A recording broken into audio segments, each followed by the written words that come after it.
That's how we are starting. Before Madam comes in. Okay.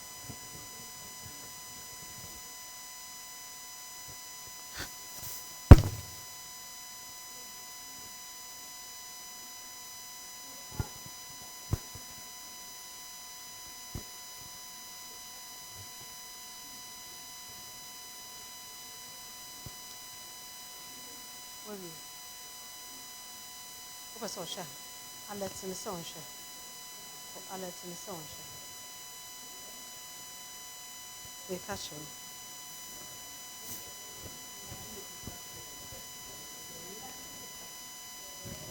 But we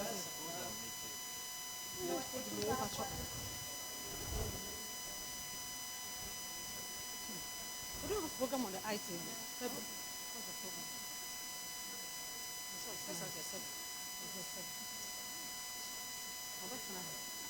Program me high table. I'm saying, "Oh, Madam, no program me. No for the it's more than better tonight. Someone check. What we check about from the Ncce one on international Ncce. I kept saying it. And people kept saying it. What's the thing? I kept saying it. They didn't know. Hello. You're welcome. Sofiana, please come.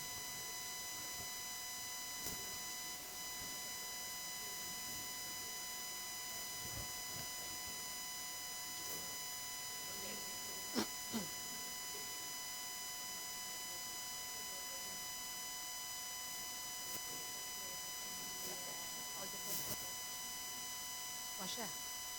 Wanyan.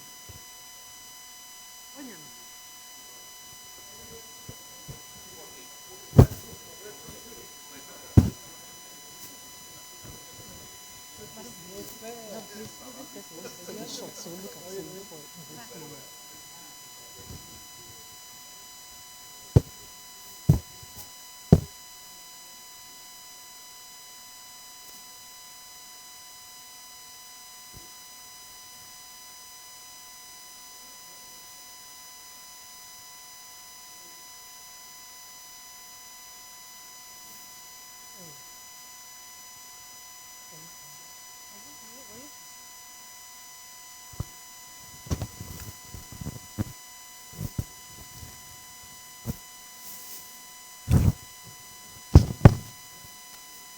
Madam Chair, Deputy Chairman, Your Excellencies, ladies and gentlemen, good morning. You are welcome to Ncce's National Stakeholders Dialogue on Preventing and Containing Violent Extremism in the northernmost border regions of Ghana. I would like to call Mr. Jacob Tete Ahono of Ghana Integrity Initiative to give us the opening prayer.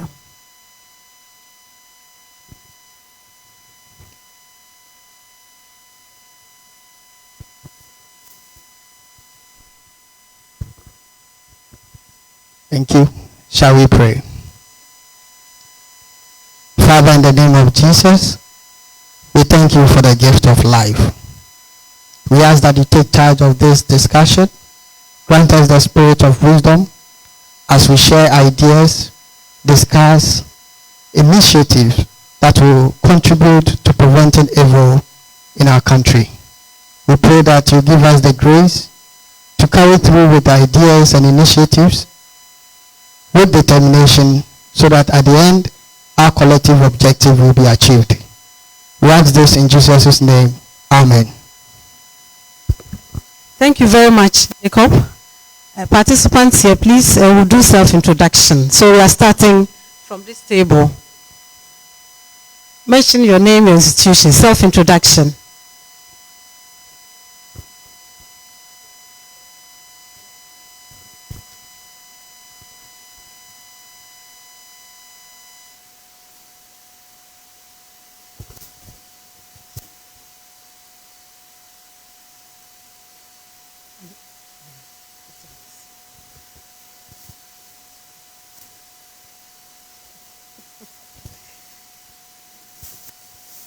Yeah.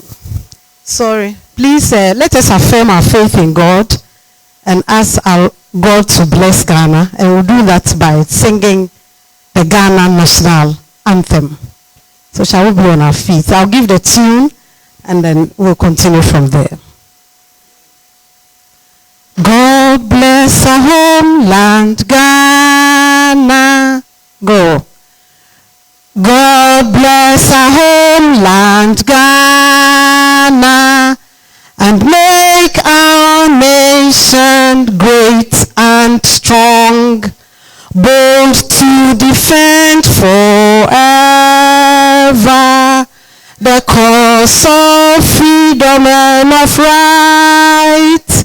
Fill our hearts with true humanity,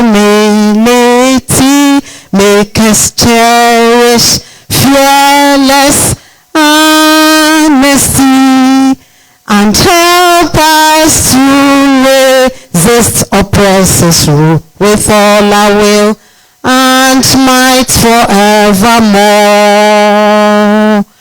And help us to resist oppressors' rule with all our will and might forevermore.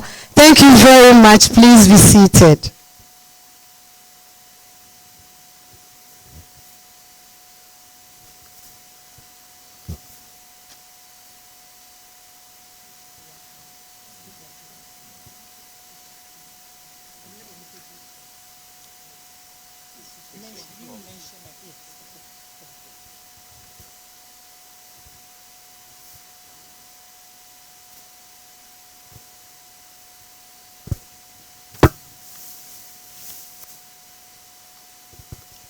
Yes, so I'll quickly want to introduce institutions here represented. We have Institute of Intelligence Strategic Security, IDEG, Ghana Boundary Commission, Canadian High Commission, Ministry of National Security, Ghana National Fire Service, FIAP, Ghana Immigration Service, Ghana Maritime Authority, the French Embassy, LESIAD, University of Ghana, International Migration Office, National Peace Council, German Embassy, and Kofi Annan Peacekeeping Training Center. And we have also in our midst our media people who are here from Think News Online, The Chronicle, Daily Guide, Maraba FM, City News, Daily Graphic, Metro TV, GTV, Radio Ghana, Ghanaian Times. Ladies and gentlemen, you are all welcome to today's program.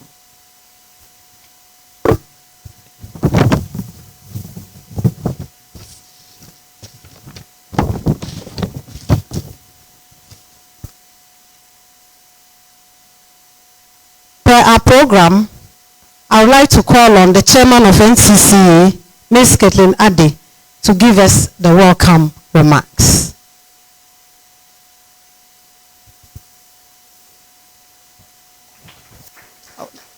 Let's do it well for her.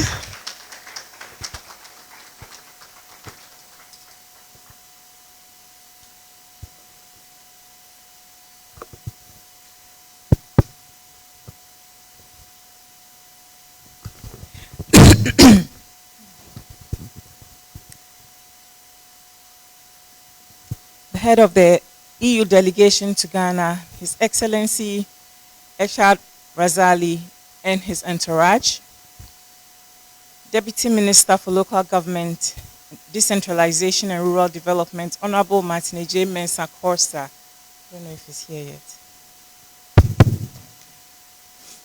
Representatives from USAID, representatives from the French Embassy in Ghana, representatives from the Canadian Embassy in Ghana, Deputy Chairman Operations, Ncce, Mr. Samuel Asari Ekwamwa, distinguished discussant, institutions here represented, friends from the media, ladies and gentlemen. I think I covered all of it. Standing on all protocols, if I left you out, please.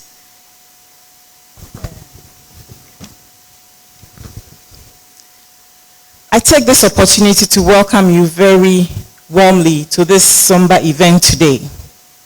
As you are all aware, last December, Ncce launched a major project called preventing and containing violent extremism.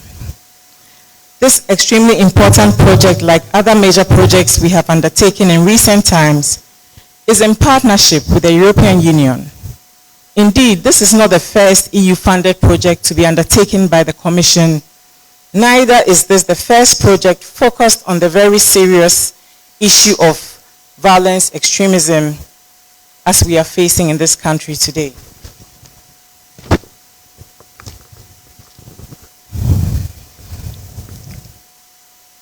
In 2021, with support from the EU, Ncce carried out the North Persec project, which was also focused on extinguishing the threat of violent extremism in Ghana. That project, which was extremely successful and impactful, ended in May 2022.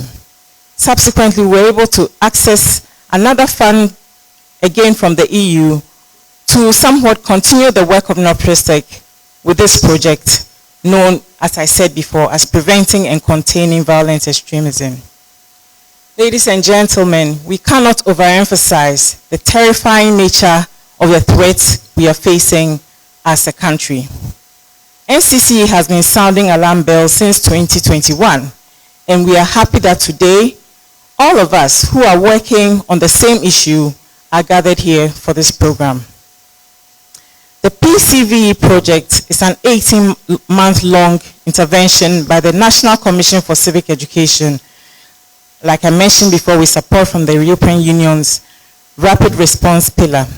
The project seeks to help prevent, contain violent extremism and terrorism, and promote social cohesion, peace, and tolerance in the 5 northern regions of Ghana: Upper West, Upper East, Savannah, Northeast, Northern Region, and 2 other border regions, namely Oti and Bono. So why are we here today? Well, we all recognize that a multidimensional approach to reducing the threat of violent extremism gives us as a country the best chance for success. Gathered here today are representatives of organizations and agencies that are involved in the different engagements and activities aimed at countering the threats we face, not only as a nation, but as part of West Africa, Africa, and the global community of nations.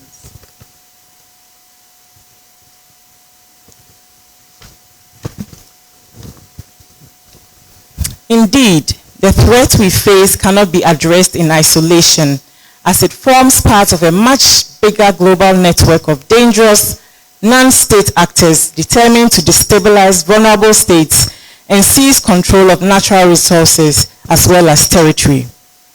Even though in Ghana, our primary concern has to do with the unraveling of Burkina Faso that makes our state increasingly vulnerable to the terrorist threat, we cannot ignore the devastation in the Sahelian countries that have precipitated the current situation.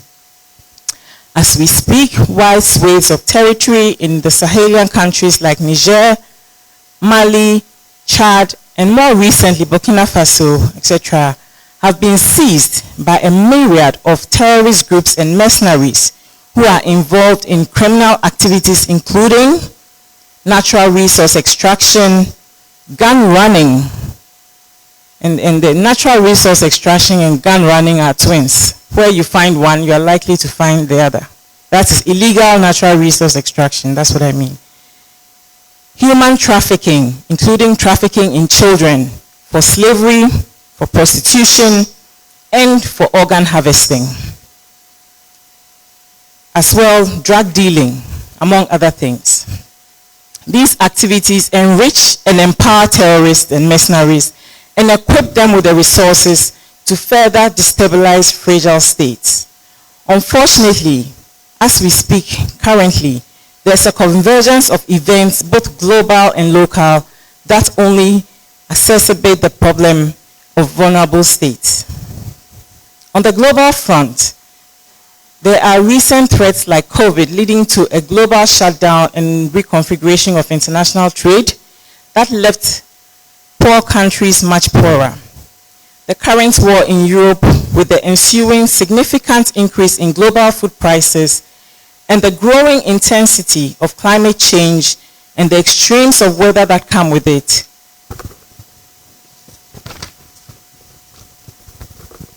Locally in Ghana and in similar countries across the world, there is a rising cost of living, very high unemployment, particularly among restive young people who do not see a light at the end of the tunnel. Chieftaincy disputes, inter-ethnic conflicts that have the potential to flare up and evolve into bigger conflicts. Unfortunately, this convergence of negatives is a perfect storm that increases the vulnerability of states and also increases susceptibility to infiltration and successful attacks. This is why our presence here today is so important. As organizations, institutions, and agencies involved in the work of preventing and containing violent extremism, it is important that we work together in a synergistic way that is complementary and leads to enhanced impact. For us as Ncce, we launched PCVE in the dying embers of 2022 and immediately got to work. As with most projects we undertake, we set out to conduct a survey which provides baseline information that then informs our subsequent actions and interventions. We have completed the fieldwork part of the survey and are currently undertaking data analysis and putting our reports together. The reports will be completed and launched very shortly. Over the next 16 months, we will deploy activities and interventions within the geographical scope of the project. And it is our hope that together with all of us gathered here today, we will all succeed. There's, however, one important issue that I would like to raise here, especially as our partner, the European Union, is ably represented here today by His Excellency Ambassador Echad Razali and his team, and as well, we have a Government of Ghana representative in the person of the Deputy Minister for Local Government, Decentralization and Rural Development here. It is true that the northern and border regions of Ghana are the most vulnerable when it comes to threats of violent extremism. But it is also very true that the rest of the country is not entirely exempt from the threat. This is especially the case right now, that a lot of attention is being paid to the north in the form of several donor-funded projects running concurrently. We know of high-risk and very vulnerable districts in the southern part of Ghana where the risk of violent extremism could even be higher. I hope that as part of the work we undertake here today, we begin to identify and plan for nationwide interventions as well. I would like to talk about something I spoke about when we launched this project in December. And it is the idea of what violence looks like, what terrorism overtaking your country looks like in practice. Violent extremism is a nice and tidy expression that describes a state of insecurity and terror inflicted by people who want to impose their belief systems on others by force. These people want to come into our country and impose their will on us. They will tell us what to believe, what to wear, what to eat, and how to socialize with our neighbors. They will outlaw our way of life and enforce their own draconian prescriptions to achieve religious, political, ideological, and economic goals. They will torture, they will kill anyone who stands in their way, including children and women. They will indoctrinate and radicalize vulnerable young people and brainwash them into unleashing violence on those who oppose them. Imagine losing your liberty and being restricted from moving about freely. Imagine a stranger with a gun deciding who you are allowed to speak to. Imagine your relative or spouse being gunned down right in front, right before your very eyes.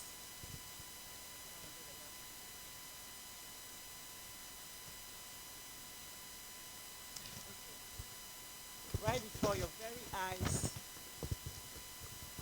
And imagine young girls being routinely raped as punishment for minor infractions. Imagine having to escape from your own home with nothing but the clothes you're wearing. Imagine being separated from your child in the chaos, never to see them again. Imagine the trauma that stays with you for the rest of your life because of the brutality you have witnessed. I know that this paints a very grim picture, but this will be our reality if we do not tackle this very real threat of terrorists on our doorstep. And to quote a brief I read, I think this was at the Security Council, the act of terrorism is a slap in the face of all humanity. Not only does it constitute an attack on innocent lives, our economies and our infrastructure, but also symbolizes a complete onslaught against our common ideals and dignity of every person. No country has an exemption. No country has an exemption. So as we have gathered here today, we must do our best to see how we can work together, to see how we can pool the resources that we all have, the capacity that we all have, and deploy in a way that is efficient and that gives us the best results. That is our hope for today, that at the end of this meeting, we will be working better and we will be working smarter and we'll be collaborating more and we'll be doing more with the little that we have. On that note, I want to thank all of you for coming. We are grateful as Ncce that you respond to our call when you are invited. Many of you are regulars at our events. There are many familiar faces here in this room. And I look forward to a very engaging and fulfilling time here today. On that note, thank you very much, and God bless our homeland, Ghana.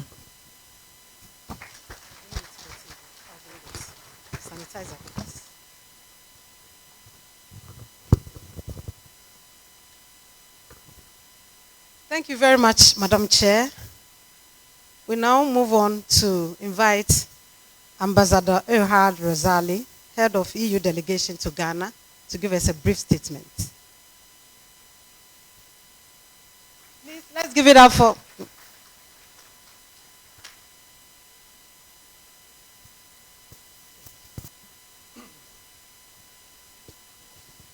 Thank you very much, and good morning, everyone.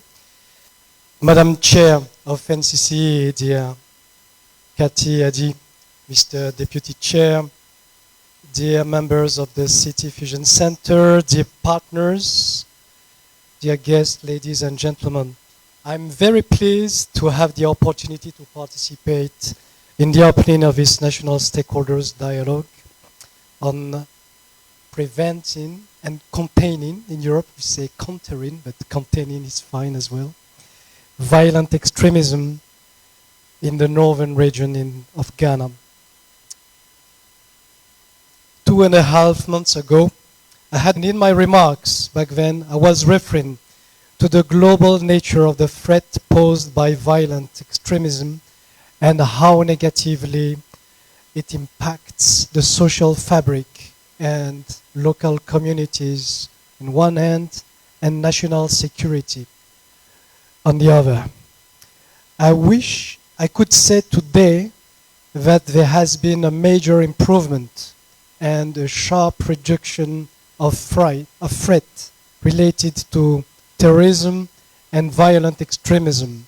But unfortunately, this is not the case, and these challenges remain an increasing concern to the regional security agenda in West Africa, including in Ghana. Madam Chair, as you know, the European Union has been a solid partner of Ncce and of Ghana in the struggle to ensure peaceful electoral process and to reduce the risk of violence among the most vulnerable communities across this country. We have been particularly happy to see Ncce in action in the framework of the NORPREVSEC program, where the institution has efficiently worked with both law enforcement agencies and non-state actors. There was thus little wonder why this very institution, Ncce, was entrusted with a fully fledged program focusing specifically on eradicating violent extremism with a tailor-made approach that I have to say we are grateful for. Ladies and gentlemen, the objective of this national level dialogue is to engage all key stakeholders to build a strong coalition to prevent the spillover of violent extremist groups into Ghana, and in particular this dialogue will provide with an experience sharing platform to build synergies, share best practices, and reduce duplication of activities.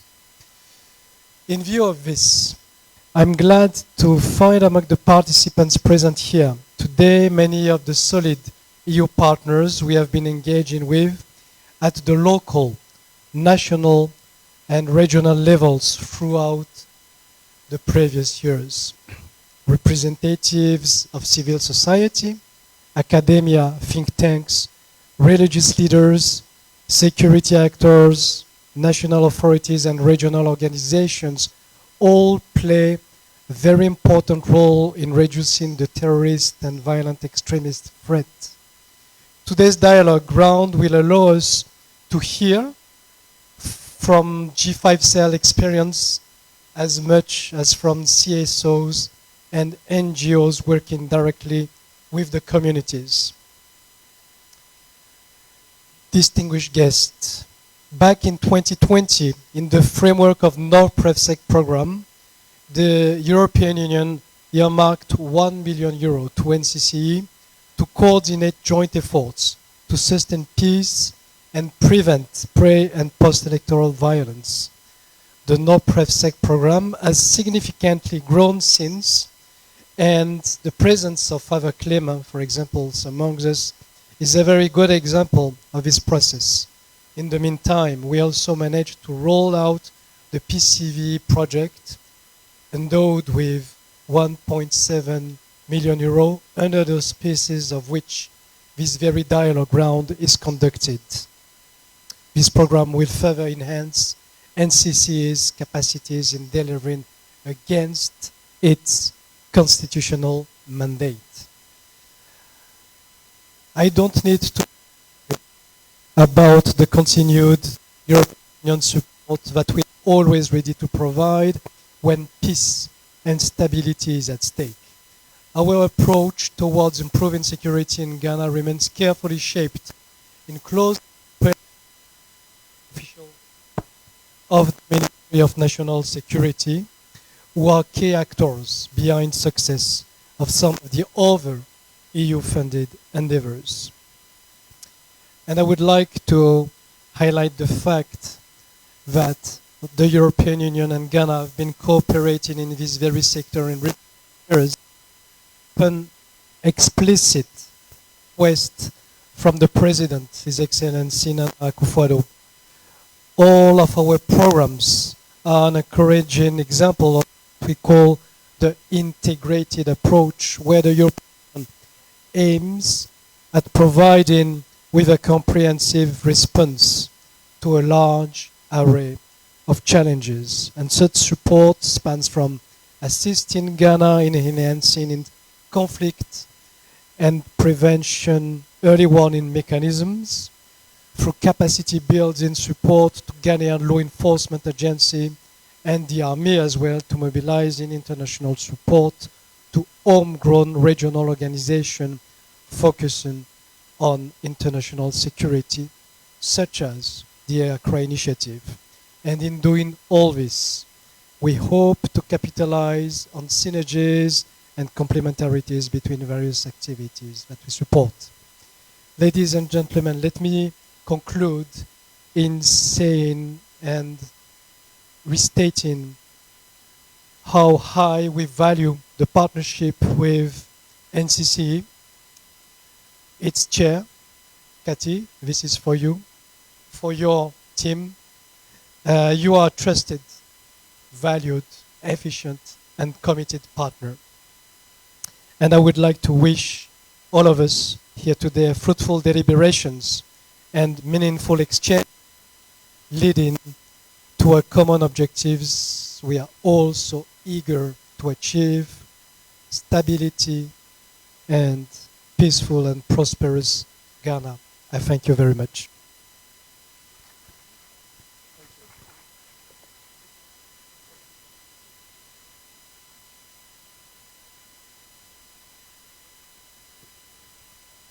Thank you very much.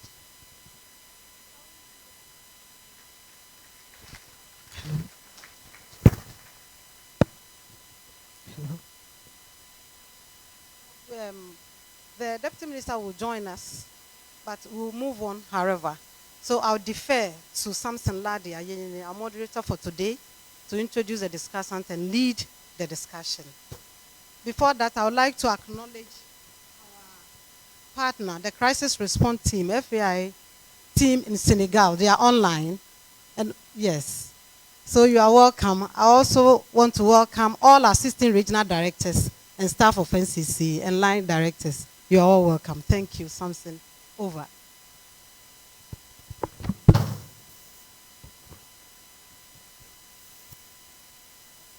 Thank you very much. Good morning and welcome once again. If you have become familiar with the Ncce, sometimes you may be tempted to actually define the Ncce as the body rather at the forefront of a matter that has to do with, if you might say, security or military might.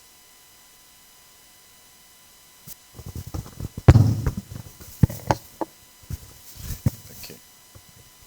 So this morning, if you look at the brochure again, you are definitely assured that this is going to be an interaction where you will be empowered to help in preventing and containing violent extremism in the country, and like the chairperson said, not only in the northernmost border communities in Ghana. And as she said, it's closer to all of us than we ever imagined.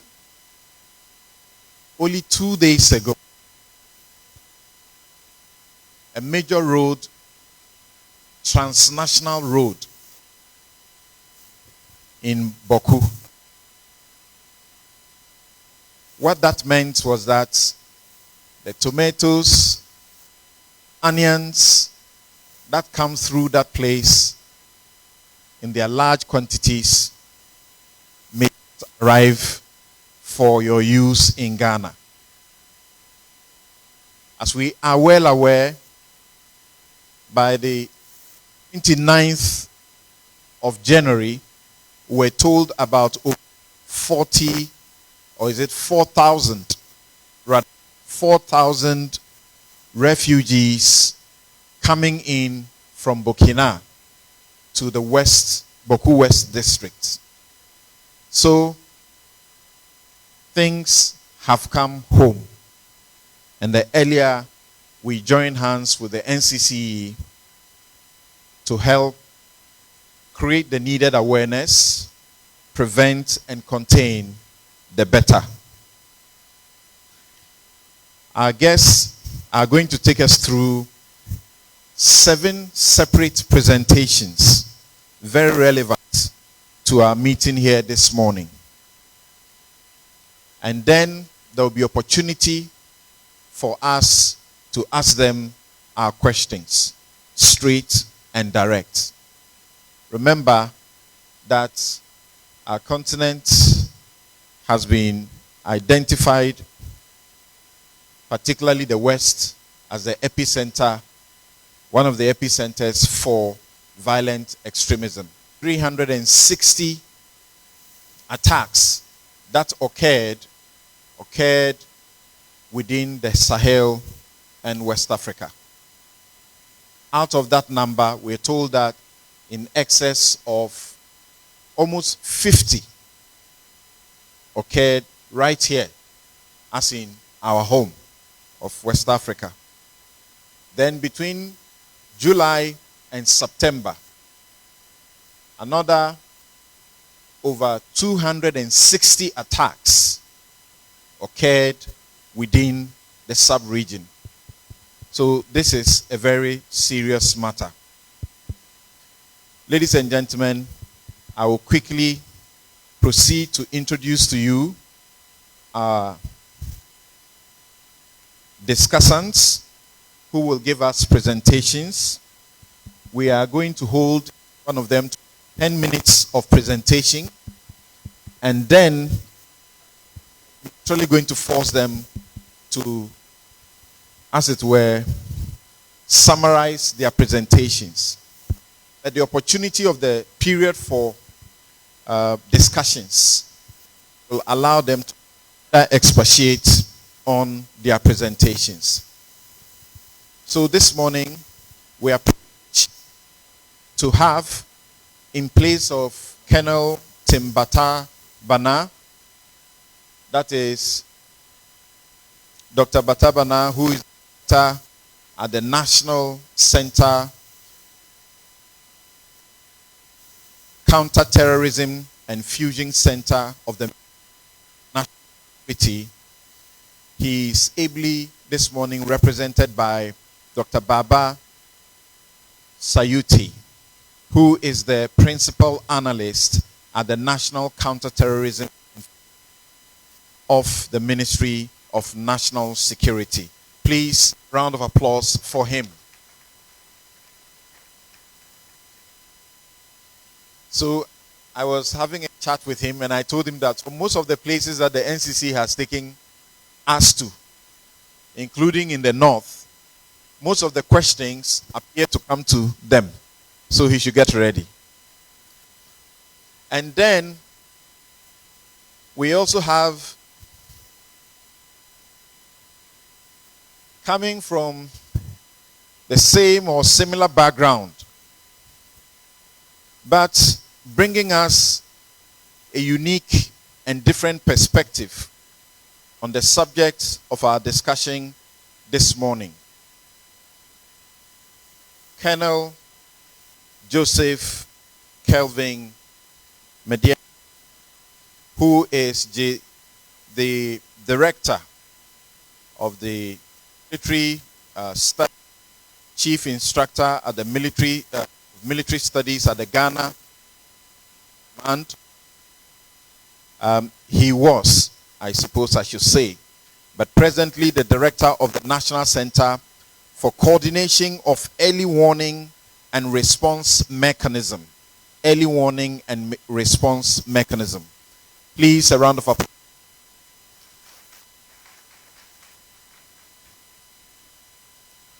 We also have to bring us a very unique perspective on the subject this morning, Mrs. Efua Ejente, who is the Deputy Program Head, Conflict Management Program, Faculty of Academic Affairs at the Kofi Annan International Peacekeeping Training Center. Please, a round of applause for her.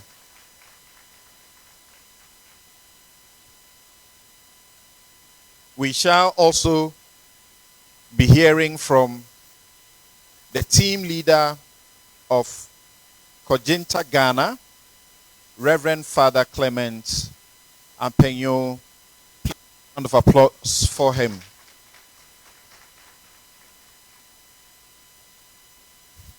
Of course, we'll also be hearing and asking him questions. And I'm referring to Sir Amadou Sal, Regional Coordinator of the G5 Sahel. The G5 playing a very central role in this area since their formation in 2014 by the 4 countries that decided to come together to do this. Please, a round of applause for him too. Then we have Executive Secretary of the Christian Council of Ghana, the Reverend Dr. Cyril Fayosi.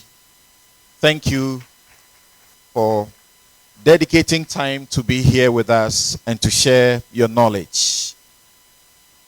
We also have a man who plays many parts in religion, in ensuring social justice, in ensuring that our politics is cohesive, is not divisive, and in fact policing our elections to be sure that the results are what they ought to be. My former teacher of about 2 decades ago, the Sheikh Arimiyao Shaibu, who has been on the National Peace Council. He's spokesperson for the National Chief Imam. He's been second vice West African Election Observers. And as you know, he currently serves as co-chair of CODEO, the Coalition of Domestic Election Observers in Ghana. Please, a round of applause for Arimiyao Shaibu.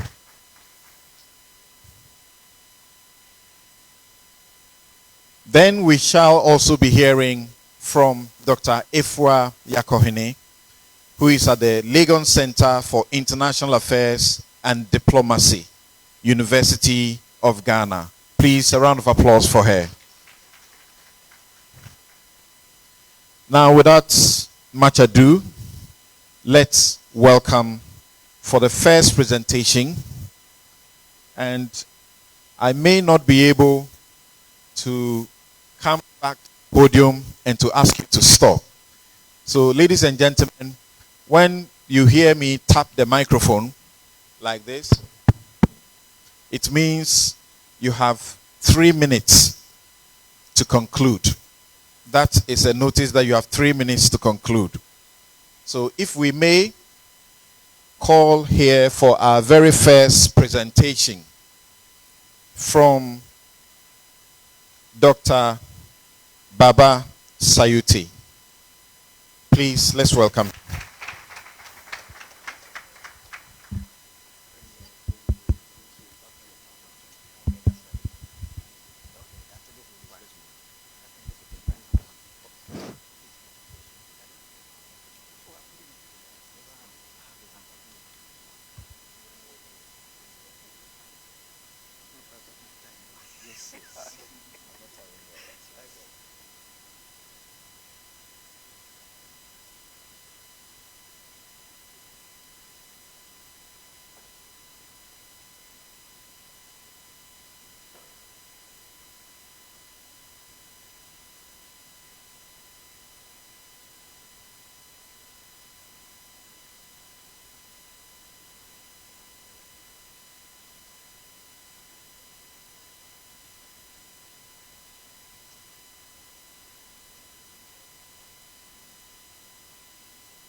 Your Excellency, Ambassador, Chairperson, Ncce, colleague, panelists, ladies and gentlemen, good morning to you all. Greetings from the Minister for National Security and National Security Coordinator.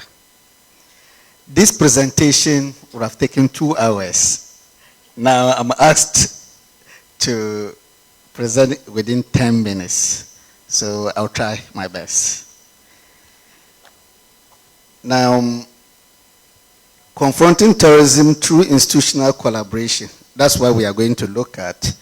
And as you are aware, fighting terrorism is a shared responsibility. So when I saw this topic, I realized that Ncce is doing a very great something. And we need to thank Ncce for doing the work of national security for us. Thank you very much. Now, if you look at the collaboration, after 9/11, the world realized that there was a gap between agencies working together. Because if you look at the United States of America, upon their mind, resources, everything, they were attacked. And why were they attacked? Because the institutions were not working together. And that created that problem. And it is good that this space has been created for us to see how best we can work together. Now, the continents, criminality is merging with terror. Now, you can see that the new phenomena is now people, if you look at the definition of terrorism, you realize that the terrorists are now driven away from the actual norm to achieve political or social in this thing. They now use criminality in order to achieve those things. So it is very important that we try to look at it carefully.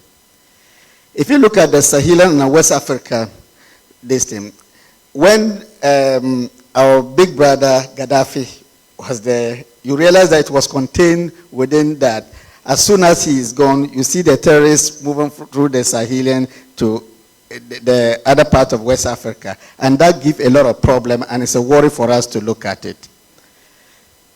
You can see that our friends from the army, we all think that that is the kinetic means that we can use to fight terrorism.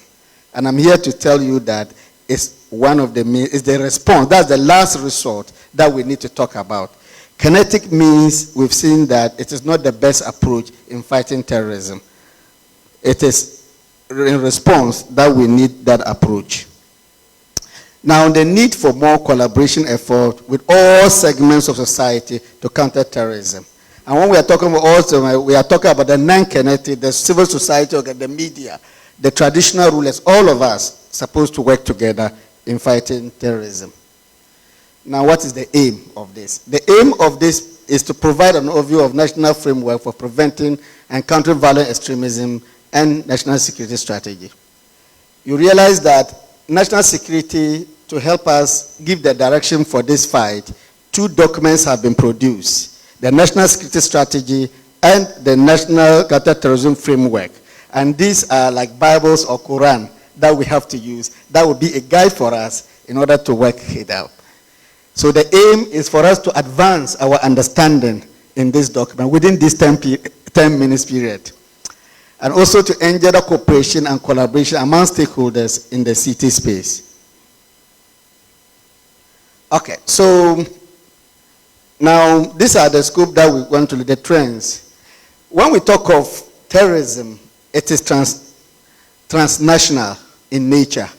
Meaning it is very difficult, people cannot fathom understand how it is. Because the terrorists will plan here and go and execute the other place. So it is very complex in nature. So it is important that we get the understanding. The same thing has to do with recruitment. How they recruit. The online, there are so many ways that they recruit. And it's important that interagency, we need to work together to see how best we can be able to do that, to help it. Now, money laundering is a very key thing to financing terrorism now. And FIC is doing very well to do that. But if you look at the spaces here, we have various ISWAP and all those people. Now, let's look at the impact of this. Now, there are so many impacts the terrorism is given to us. Economy. I've heard that Ghana, we are in difficult times, as we are all aware. And we say it is the Russian, Ukraine, and other issue that is creating problems. But I can say that even this terrorism something impact is grievous than that. And why should I say this? I think our moderator started saying the onions, the tomatoes, and that. It's a very big economic impact that we are having as a result of that. You see, the Burkina Faso, Mali, and all, they were clearing their goods from our ports. When they began having this problem, you can see the economic impact that we are facing as a country. So it is something we have to work hard to see how best we can. If you look at the social cultural, it's the same. Environment is key. Look at our water bodies and that. So in those areas, you can see the mining area, how they are spoiling it because they use the mining in order to finance. So it has an impact on that. Politically, you can see the coup d'etats. You know, I just want you to understand that terrorists are not interested in political positions. What is the rebels, they are interested in that. There are two differences between the rebels and the terrorists. For rebels there, you will see that they even say that we have done this, and you will see them with their Fodisanko and those people. You see how they do. But terrorists use intelligence in order to achieve the same aim. So politically, they will force governments to act in a manner that will give deterrent to government again. You can see Burkina Faso. They started that, and they created problem to the extent that they changed governments, and it's because of the terrorists. Now, what is the efforts, national security, and what are we doing? So this is the national strategy for preventing and countering violent extremism and terrorism may be found in two documents. That's the national security strategy and national framework for preventing and countering terrorism. So if you all immerse yourself with the national security strategy, if you will see the probability, the impact ratios that we talk about it. There are 4 tiers that we talk about, the tier 1. And that tier 1 is where we find terrorism.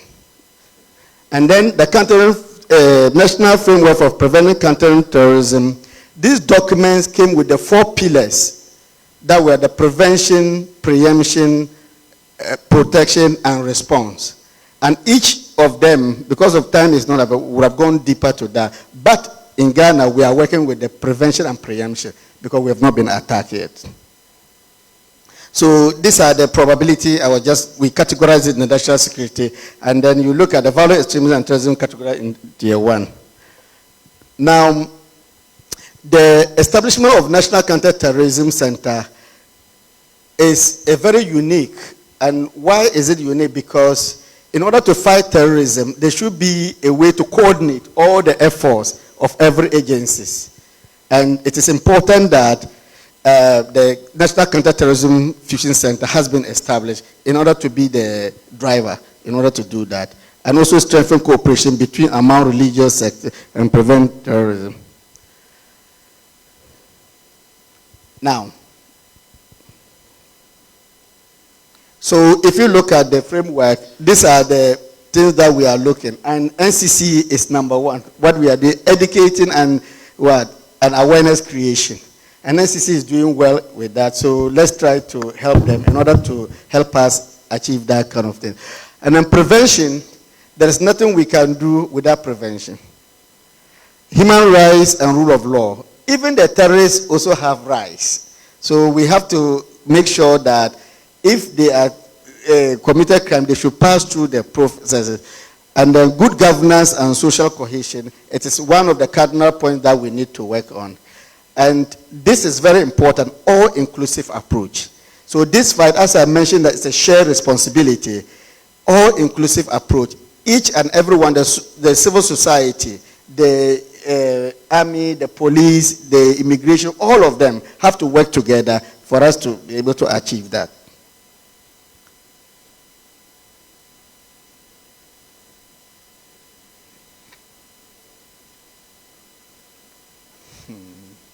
Okay, this was just to talk about the pillars, the 4. So let me.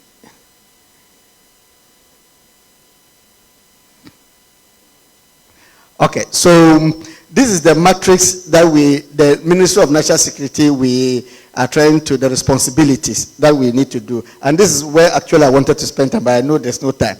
Now, what is the role of Ministry of National Security? It's a coordinating ministry.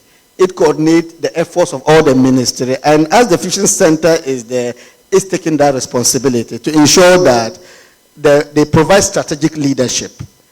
It coordinates intelligence, build resilience against violent extremism and terrorism, and also evaluate, implement, review National Counterterrorism Fusion Center. You know, this document was prepared in 2019. It is time for us to review. So it is important that we have this dialogue to see how best we can look at the gaps and see the way forward. Ghana Police, and that's why we say there should be collaboration. They have been mandated in order to be law enforcement. They can be able to gather evidence and go to court. If the army cannot do that, that's not their responsibility. It's not responsible for immigration. And also the Ghana Armed Forces are to preserve territorial integrity of Ghana. Of course, the army can be assigned for any duty, as we are seeing today, because of the exigency of this problem that we have through. So if you look at all of them, Ghana Revenue Authority, they are at the border with the immigration, the research department, and it is important we commend research department. Everything that's happening in Burkina Faso, how they move and everything, they are there helping us because they are external intelligence officers in order to provide information for us. There are so many of them. So why the need for this institutional collaboration? Okay, so national security is a shared responsibility. So it limits capacity of traditional security and intelligence agency, elusive threat, the very nature of the threat couples cooperation and collaboration among all sectors. So what it's saying is that we cannot do it alone. We need everybody on board. And also we need to consolidate expertise to address the threat. The Ghana Police, Civil Law Enforcement, GIA, Customer and Border Management, NIB, and Research Department, Intelligence Gathering.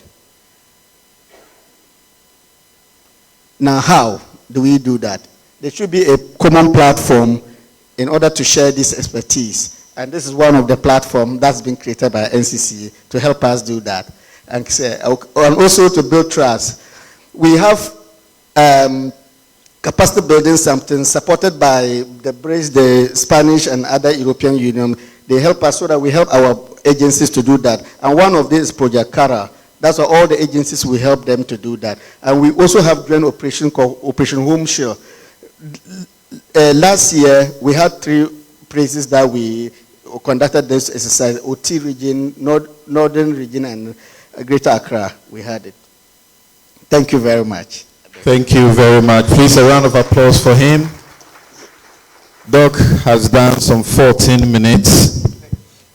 And we will now, having been introduced to these 2 important documents, the National Security Strategy and the National Framework for Countering Terrorism, shall we now invite Colonel Joseph Mediema, Director of that important institution, to tell us about the aims, the arms proliferation as a catalyst to the threat of violent extremism and terrorism in Ghana. Oh, sorry, that's not, yes, understanding early warning signs. Okay. Thank you very much. I think most of the protocols have been observed, so I'll move ahead. Sorry, give me just a second. Ladies and gentlemen, we need you to be noting down your questions per presentation. I have done so. I have noted about 4 questions down, but my job is to moderate, not to dominate the question time. So you will be asking the questions. So note them according to the presenter, and when it is time, you direct your question to the presenter. Thank you. Thank you very much. As a practitioner, my job here is not to probably give you answers as you may wish, but to agitate your mind as to where we are and what we may be looking for. And then together, I think that we should be able to do what we are supposed to do. This is generally my outline. But I want to pose these questions, and I've seen them severally, and I like them so much, that there's no such thing as a sudden crisis, and only a lack of information or analysis brings a sudden crisis.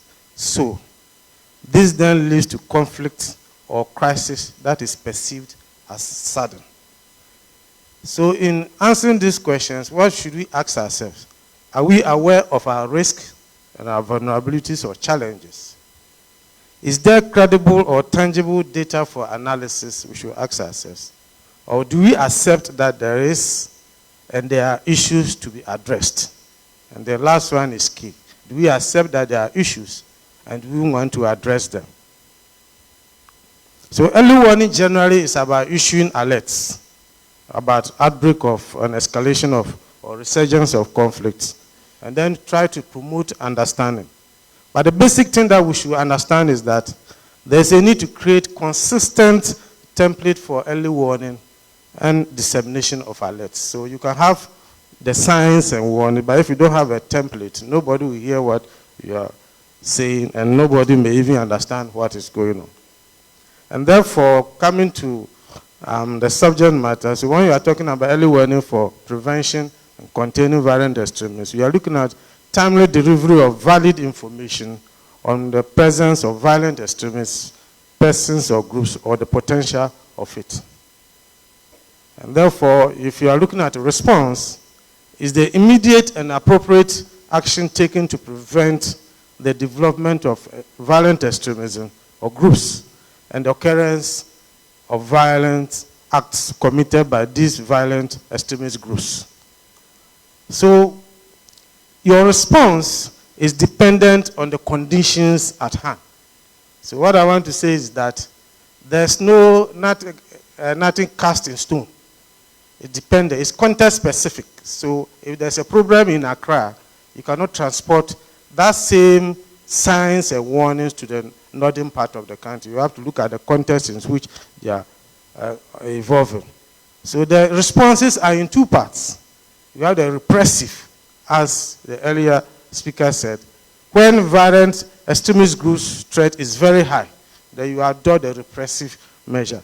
And the persuasive, when the threat is low to moderate, as the Ncce wants to do. So,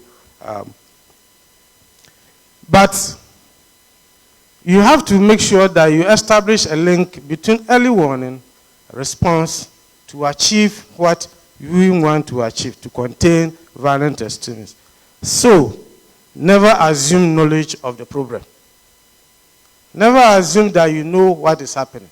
But what you are seeing may not actually be what you are seeing. It may be something else, unless you put it to. You need to monitor, analyze existing and emerging information, and disseminate them as such. So, I want to sound a note of caution that we should always try to avoid emotions, because emotions sometimes lead us astray, and as practitioners, we will not be able to achieve what we want to. So what are the components? Briefly, these are the components. There must be input, and the input is the supply of data, and you must have signs, clues, indicators, and then you look at the structural issues. And there should be a process, and the process is looking at how things are evolving, and then you analyze them, and you have your output, which you normally disseminate. So what are the issues? So they are structural, which are fundamental aspects of the community life that provide a context or background for emergence of violent extremism. So this area, sometimes, most of the issues are so traditional that they have been happening so many years. And therefore, sometimes when they happen, so don't mind them, these people, they are at it again. These are traditional issues. Then there are accelerators, which are specific events or development that can provide resources and increase beliefs and acts of violent extremism. They usually have the triggers, a particular event that serve as a catalyst for violent extremism to erupt. So these are some of the structural issues. So you have poverty, inequality, discrimination, marginalization. But I want to draw your attention to maybe our country, what we are seeing. You have ethnic rivalry, protracted ethnic conflicts. So these are structural issues. You have ethnic rivalry everywhere. And we also have protracted ethnic conflict, like somebody mentioned Boko. It's protracted. This is a structural issue. Then you look at the accelerators. You have increase in violent extremist groups' resources, where they have a lot of resources. You mentioned mining and others. You have easy access to means of violence, weapons, explosives and others. You talk about fertilizer and those things. You have development of information communication technology platforms, and there's easy access to them. You have availability of enclaves to provide support, protection, safe haven. So do we have those enclaves in Ghana? And while you have conflict, the conflict areas provide enclave for such groups to exist or thrive. And the spread of hate speech, narratives that justify acts of violence, we also have to. And then disputes.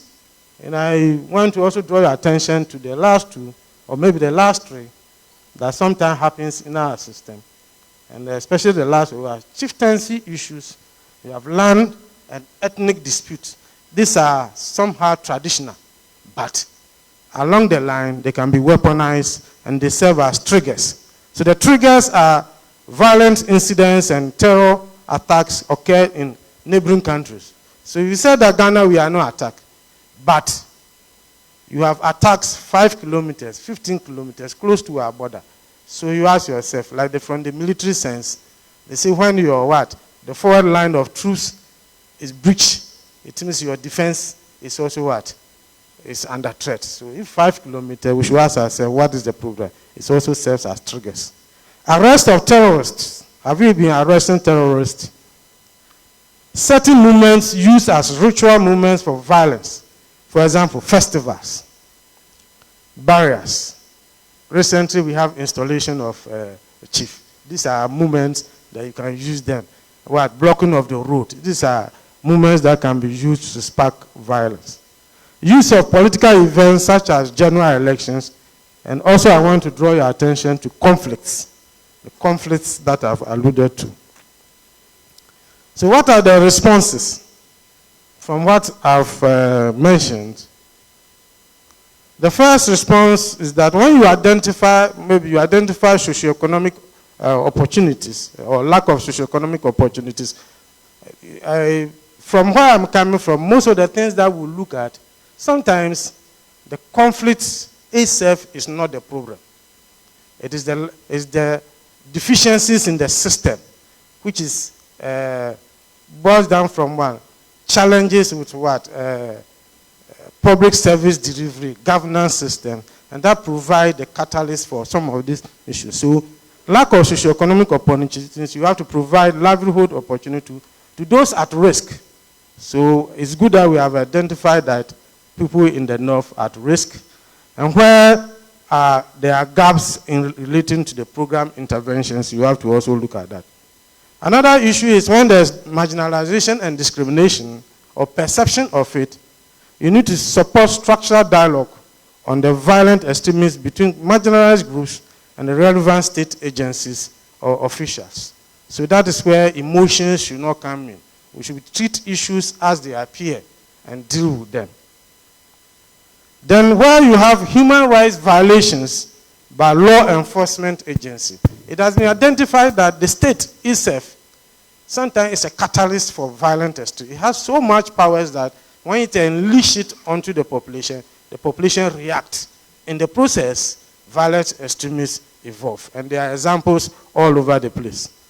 So, if you have such a situation, you have to improve the professionalism of the security actors through community policing, training, with a focus on identifying and responding to signs of violent extremism, and raise awareness of the role of human rights violations in compounding radicalization. You have to look at those areas.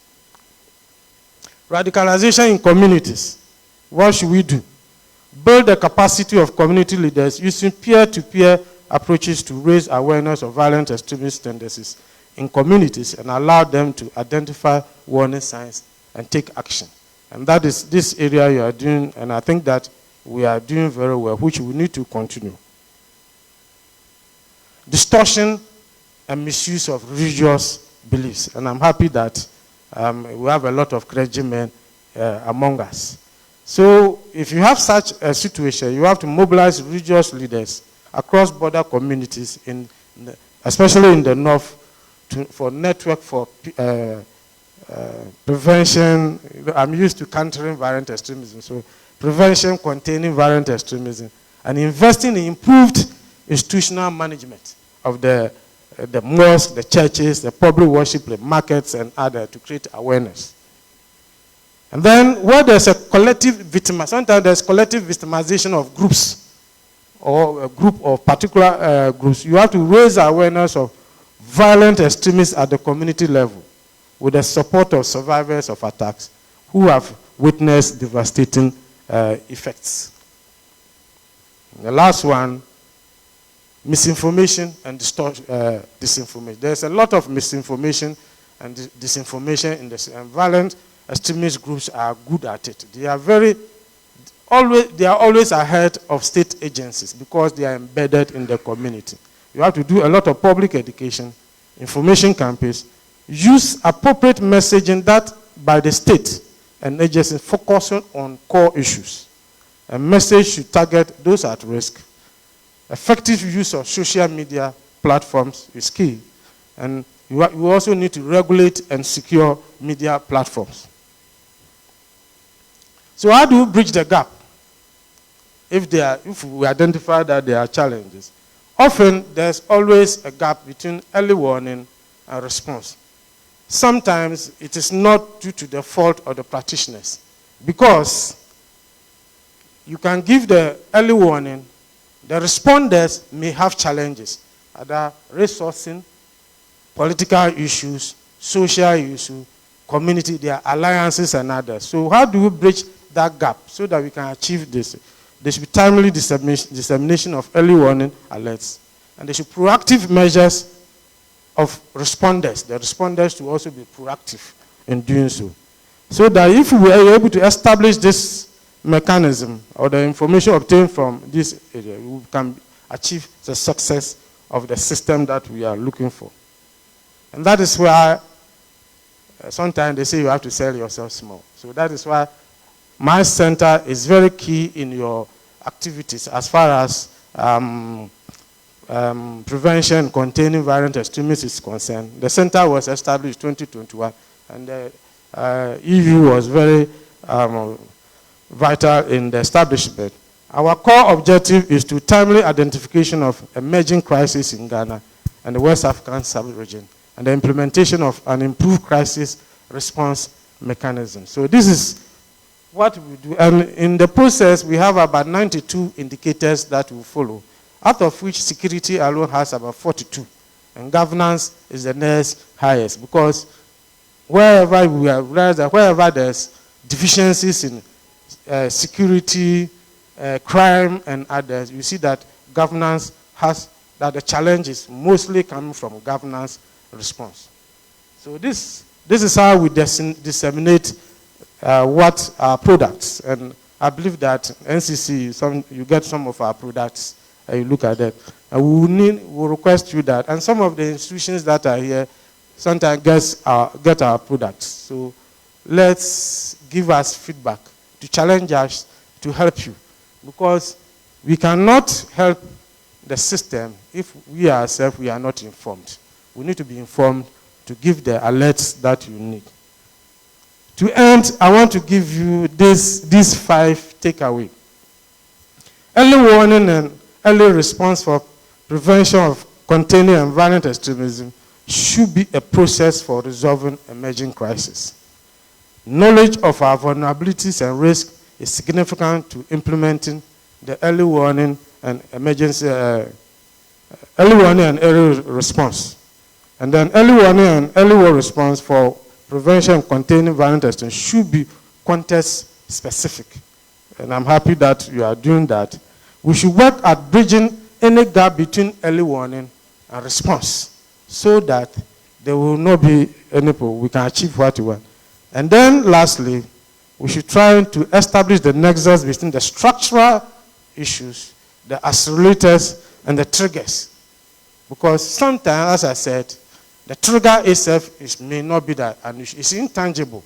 Sometimes you don't understand it, but The problems are the structural issue and the accelerators. Thank you very much. Thank you very much. Please, a round of applause for him. There is no such thing as sudden crisis.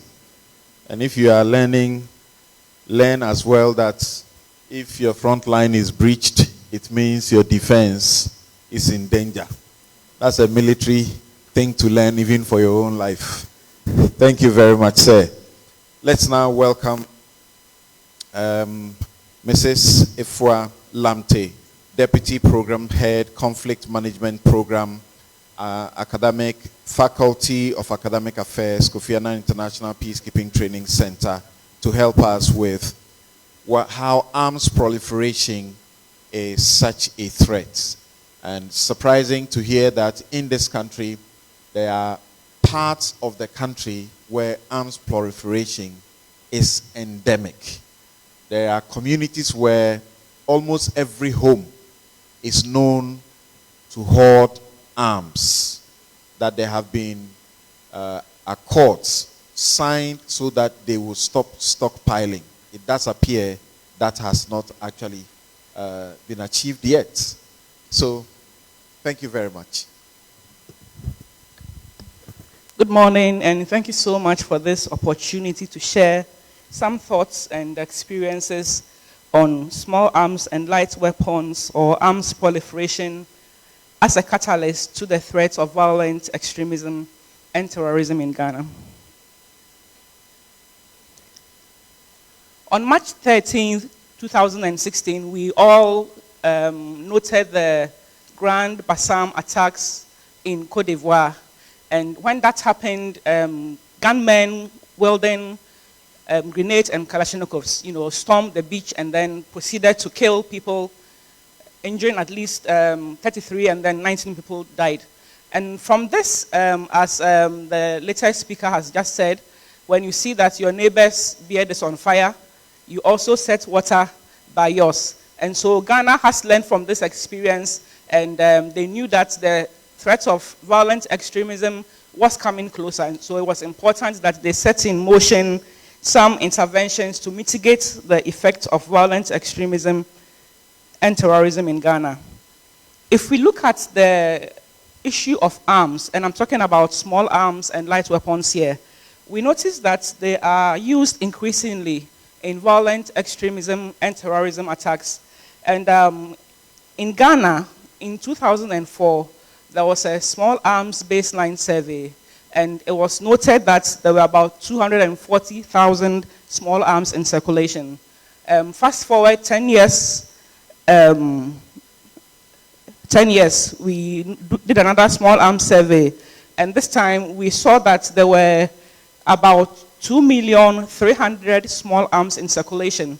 I think for next year, 2024, we don't know what the amount of small arms in circulation may be, but if you look at the percentage increments, that's about 850% increment from 240 to 2.3 million.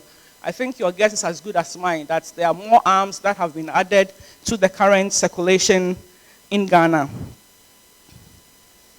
If we look at this particular diagram, we also observe the activities of violent extremists in the sub-region, and we see that we are in a very bad neighborhood. All around us are violent extremist attacks. For instance, 2020 was indeed a very deadly year for violent extremism in the Sahel. An estimated 4,250 fatalities occurred, and the Islamic State in the Greater Sahara is linked to more than half of these deaths, and they've already spoken about the current approaches that are used to counter violent extremism. And a lot of arms and improvised explosive devices have been found together with the movement of these terrorists. If we look at this diagram also, we notice that between 2007 and 2021, there was an equally ongoing surge in violent extremism in the sub-region. We recorded yet a 70% increment again, and it's an open secret now that Burkina Faso accounts for 58% of all violent extremist attacks in the Sahel post the removal of Blaise Compaoré, the Burkina Faso has indeed become a hotbed for terrorist activities. And we see that they are gradually moving towards the coastal states. And that is why we are very much interested in preventing violent extremism from coming to Ghana. If we look at this diagram again, for instance, we notice that so far there have been about 15 people that have died in Benin from 9 attacks. And we see that there's the green pictures represents the forest belt. There's a Penjari forest, it's a World Heritage Forest that straddles Benin, Niger, Burkina Faso, and parts of northern Niger. And so we see that a lot of the violent extremists prefer to use the geographic spaces or the forest areas as havens to carry out their clandestine activities. And Côte d'Ivoire has also experienced about 14 of these attacks to date, and Togo too has experienced 4. And so it sends warning signals to us in Ghana as to when these attacks are also going to hit us. If we look at this diagram, we notice that there have been a lot of improvised explosive devices that are part of the attack of violent extremists. And we have a lot of mining companies in Ghana that routinely use mines and the explosives in mining activities. But we do not always bring them on board in such collaborations. And then there's also the issue of fertilizers that are in northern Ghana that have found their way into Burkina Faso. And nobody is really drawing the connections and seeing how these things also feed into the improvised explosive devices in Burkina Faso. So it's important that there's a multi-stakeholder approach when it comes to the issues of violent extremism and terrorism.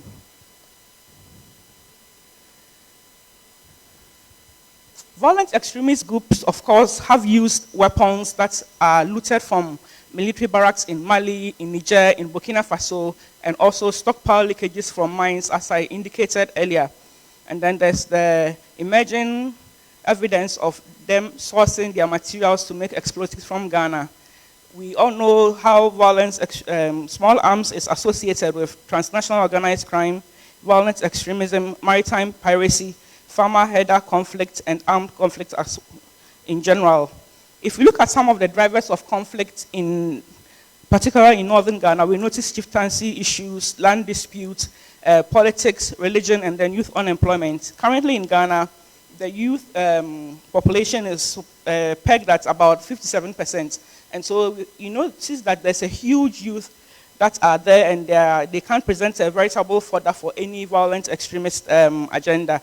And in fact, during one research we did in northern Ghana, in Tamale to be specific, we noted the information from one of the young people that if Boko Haram were to come to Tamale and recruit him to carry out any activity, he would go without a moment's hesitation. And so these send warning signals as to what program or interventions we are doing to ensure the youth do not fall prey to this.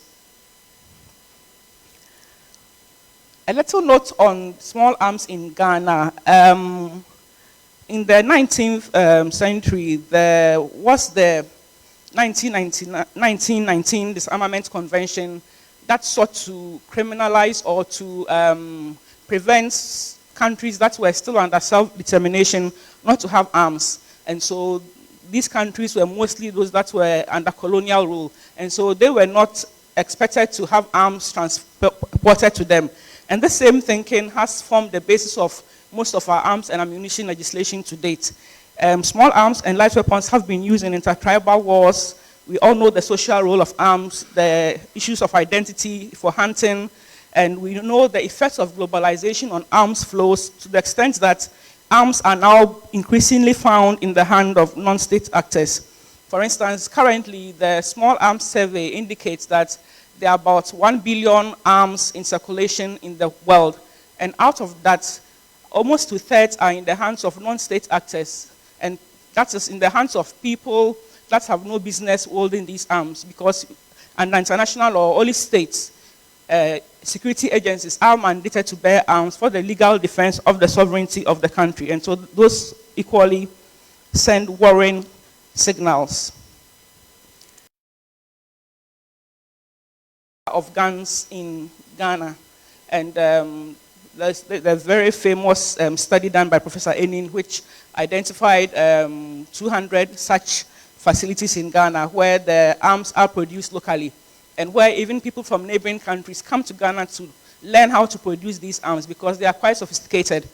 And we know from research that one of the main reasons where arms go from legal to illegal is through government stockpile. So poor stockpile management on the part of state security agencies has also contributed to a proliferation of arms in Ghana. And we know the ECOWAS protocols, which allows for the free movement of persons and goods. And it's a double-edged sword because goods are indeed moving very freely over our porous borders. And these arms are also being smuggled with them. And I already touched on the issue of the explosives from the mining companies. And so this diagram also seeks to flag the hotspots of areas where there's a lot of criminality in Ghana. For the sake of time, I will not go too much into that. If we look at the northern Ghana dynamics, the upper region towns of Boku, Garu, and Zabila appear to be the main transit points for illicit arms and then heroin and cocaine from the Sahel into the interior of Ghana and other parts of the sub-region. And then also, as I mentioned earlier, the land conflicts or conflicts over land, the Mampusi versus Kusasi, Doba versus Kadinga, Bongo versus Nabdam, you know, all of these have contributed to the multiplication of the number of weapons and more broadly to the spread of a gun culture in the Upper East region. And so we see high levels of banditry, and these can be conducive or a breeding ground for the establishment of various armed groups, and gold panning also develops in this region. We know the dollar power in the Bole district, which is famous for hosting quite a cocktail of criminal elements in that vicinity. And we notice also that the Ivorian Ghanaian cross-border area is also a restless and relative lawless zone due to the continuing administrative blurring of the exact borderline. We see the gold mining sites in Ncce and Bole, and which are home to all populations. We have a mini ECOWAS in those kind of settlements. And so the Burkina-based run the gold mining activities, and it has become the scene for regular arms trafficking and robberies, and also a place for preaching and recruiting young people who are looking for prospects. And the jihadists also exploit these areas as fallback zones. So anytime they are being flushed out of Burkina Faso, they just run into Ghana and recuperate and then go back there once they are done. And it's also been recorded that there are about 200 young Ghanaians in the ranks of the jihadist groups who have currently come back to Ghana to also propagate a more radical form of Islam. And there's the issue of kidnapping, which has sprung up in recent years. And between 250,000 and 1 million Ghana cedis are asked of those people that are kidnapped. And there have been about 12 abductions, and 4 people have died from these. So if we look at the small arms proliferation issue in general in Ghana, the Ghana Police Service estimates that in the armed robbery cases, 90% of the guns used in the country are made from locally fabricated weapons. Vigilante groups, armed guards, land guards, they are the main users of the Ghanaian manufactured firearms. And then chieftaincy issues have also caused or contributed to the proliferation of small arms and light weapons. If we look at this chart, we see also that in the survey that was done in 2014, that the northern region recorded the highest percentage of guns that were held in the country. That is, they had 39%. And the study also found out that haulage trucks were often loaded with lumber and other goods crossing into Burkina Faso. And then the cargoes were sometimes, you know, they had arms also as part of the cargo. And then they were loaded underneath the tomatoes and other cargo and then taken through the borders with ease. If we look at this chart also, it's sought to find out why people where people would acquire their guns from. And about 358 people said they acquired the guns from local blacksmith. The other people too, they bought it from the arms shop in the country and other areas. So this reinforces the fact that a number of the guns that are circulating are indeed from the local blacksmith. We look at the common methods used in gun trafficking in and out of Ghana, and as I indicated earlier, a number of them are hidden in vehicles all over the borders from Accra to the northern borders to the borders with Cote d'Ivoire. There's a lot of cross-border traffic, and we also notice that there are a lot of kinship ties between people that are on different parts of the borders. It's the same people that have been divided, so it really facilitates the easy movement of these contraband goods. If we look at the reasons why people acquire their arms, some of the policies that are directed towards small arms control seeks to find out why do people acquire arms. And the survey revealed that a lot of them said it was protection of their self and family or protection of property. And so it all boils down to the fact that if the state is not able to protect its citizens, then they in turn will go and arm themselves to protect them, and then that will lead to a militarization of society. So this chart explains it all. Why would anybody go and buy arms? You know, the gun is selling for $30, the bag of rice is $100. So what does the guy do? He goes to, buy the gun, and then he threatens the arms seller with it. And so that is the kind of situation that we find ourselves in presently. And so there are some frameworks in Ghana that are currently outmoded. For instance, the Arms and the Ammunition Act of 1962, 1972, 1996 amendments. So the Ghana National Small Arms Commission, which is at the forefront of these processes, are trying to review the Arms and Ammunition Act to ensure that they are in tandem with the ECOWAS protocol, which our leaders have signed onto.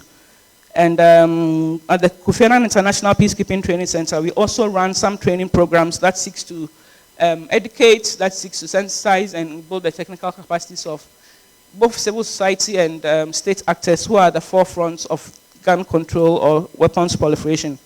So in conclusion, extremist movements are processes rather than events, and they do not start from or suddenly spring up at you. It's a process that starts well ahead and incubates before it finally blows up. So there are so many levels of intervention where policymakers can intervene to ensure that we do not share the fate of our neighbors. And some of these are also outcomes of long-standing dynamics of oppressive governance issues, which produce exclusion and underdevelopment, as well as systemic violence against citizens and communities.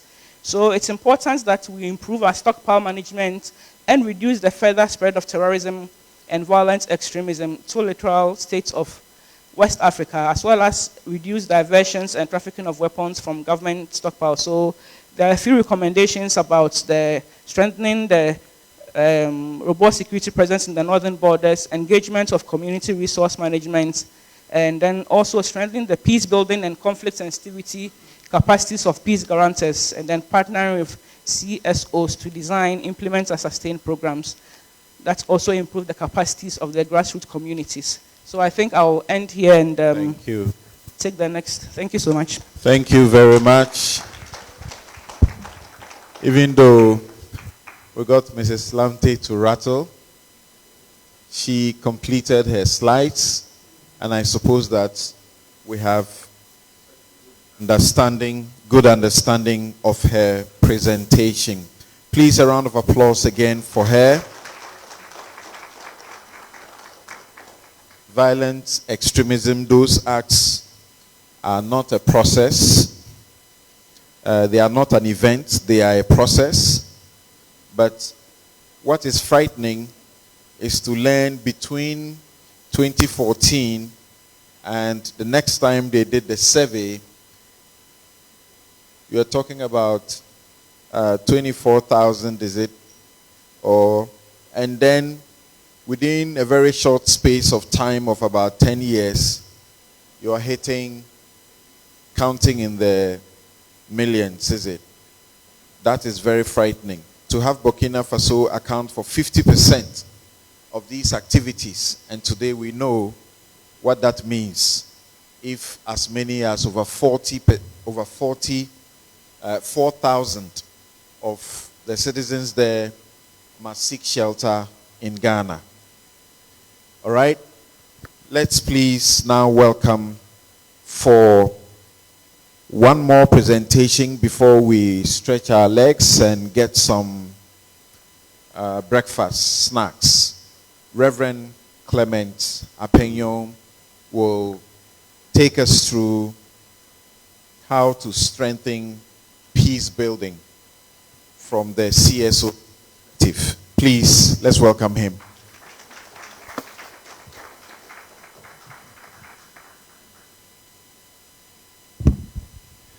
Thank you very much, Samson. Madam Chair, standing on the established protocols, let me begin by saying that my homiletics professor taught me that when you are before very intelligent, very smart people, share personal experiences. There, nobody can challenge you. So if you see the presentations that have gone on, and as a Catholic priest, I'm used to the podium, so do not expect a slight show. Strengthening peace building and violence prevention mechanisms in Ghana, perspectives from civil society. I'd like to begin with the conclusion, which is that when it comes to prevention, it's not the strongest point of security and defense forces. And therefore, when it comes to prevention, civil society must play a key role in preventing violent extremism. And peace building and violence prevention sits squarely within the ambit of civil society because there is a strong link between peace and development. And that is why, if you look at the North Presec project, talking about integration brings civil society at the center of the program. Ncce is one of our partners. They started before us to create general awareness, to educate, to inform. And that is state and non-state actors. Ncce is good at this, and they're doing it very well. My colleague Daniel from FIAP is sitting here with Mr. Bonga. That's the third output. It's not just enough to inform the people, but you also have to deal with intelligence. Because where we have reached today, as we say in Hausa, is no longer buga da karfi. You know, buga da karfi, you use and you knock hard. No. So intelligence has become key. So the third component is looking at the intelligence community. First of all, integration among the security services. At the border in Boku, is the immigration informing the police? Is the police working with the prisons? Are they working with the military? Integration. Then secondly, the connection between civil society and the intelligence community. Because without information, you cannot process intelligence. And my good friend Baba is here. He's an analyst. He can only analyze information and come out with some useful intelligence. The second component is what Kojinta is responsible for, civil society. Because civil society is key in violence prevention, in peace building. So Kojinta is responsible for building the capacity of those civil society organizations that are already in peace building to enable them to be better in what they do. So these are the three components. And when you look at the project, civil society positioned in strengthening peace building and violence prevention is very key. Yesterday, I had some of our civil society members, and we're doing a review. And it was very interesting to see a police officer in one of the border posts tells the leader of the civil society, before we started working with you, before we started the trainings, we hardly got calls from people. But from your engagement and from your training, every day I am receiving calls. So at that level, the police are getting information. We're beginning to build police-civilian trust. And it's the civil society that is able to do that. My role in this, and you see the three groups integrated is key. Because when I'm with the security services, first of all, I tell them that if you find a Catholic priest talking intelligence, they know that the security dynamics have changed. But most of the couples are sitting down there. So when they get back to the district level, to the station level, they say, Kojinta, yes, we were in Tamale and Father Clement was talking to us. So there is a synergy and there is a connection. So already, this is where I would have concluded with, that with the North Presec project, it clearly demonstrates that our policy, our doctrine for fighting the violent extremism is captured clearly in this project. That is all of government and all of society. Now, let's look at why is it important to strengthen civil society organizations in peace building and violence prevention. If you go to the theoretical level and at the international level, after 9/11, counter-terrorism had the doctrine of isolation. Isolate the terrorists, eliminate them, block their sources of income and information, create a list. Now, just by going to a terrorist site and staying there for a number of minutes could put you on the terrorist list. What the counter-terrorism did was it raised Al-Qaeda membership from 400 to over 4,000. So the do no harm principle is just thrown out of the window like that. So after some time, we saw that the counter-terrorism was not working. So then we now came to countering violent extremism. And we have come down to prevention. And once we get to prevention, then we are also in the domain of civil society. Why is it important? Civil society, first of all, they have the local constituency. They are in the communities. They are with the people. They have the local knowledge. They have the capacity. It may be, you can use them for HIV/AIDS, you can use them for education, you can use them for whatever. So why not use them for peace building and also for violence prevention? So because of their local presence, their capacity, it is important to strengthen their capacity so that they can be better players. Again, what we are doing in North Presec, because that's what I know best, is that we are working with 15 civil society organizations.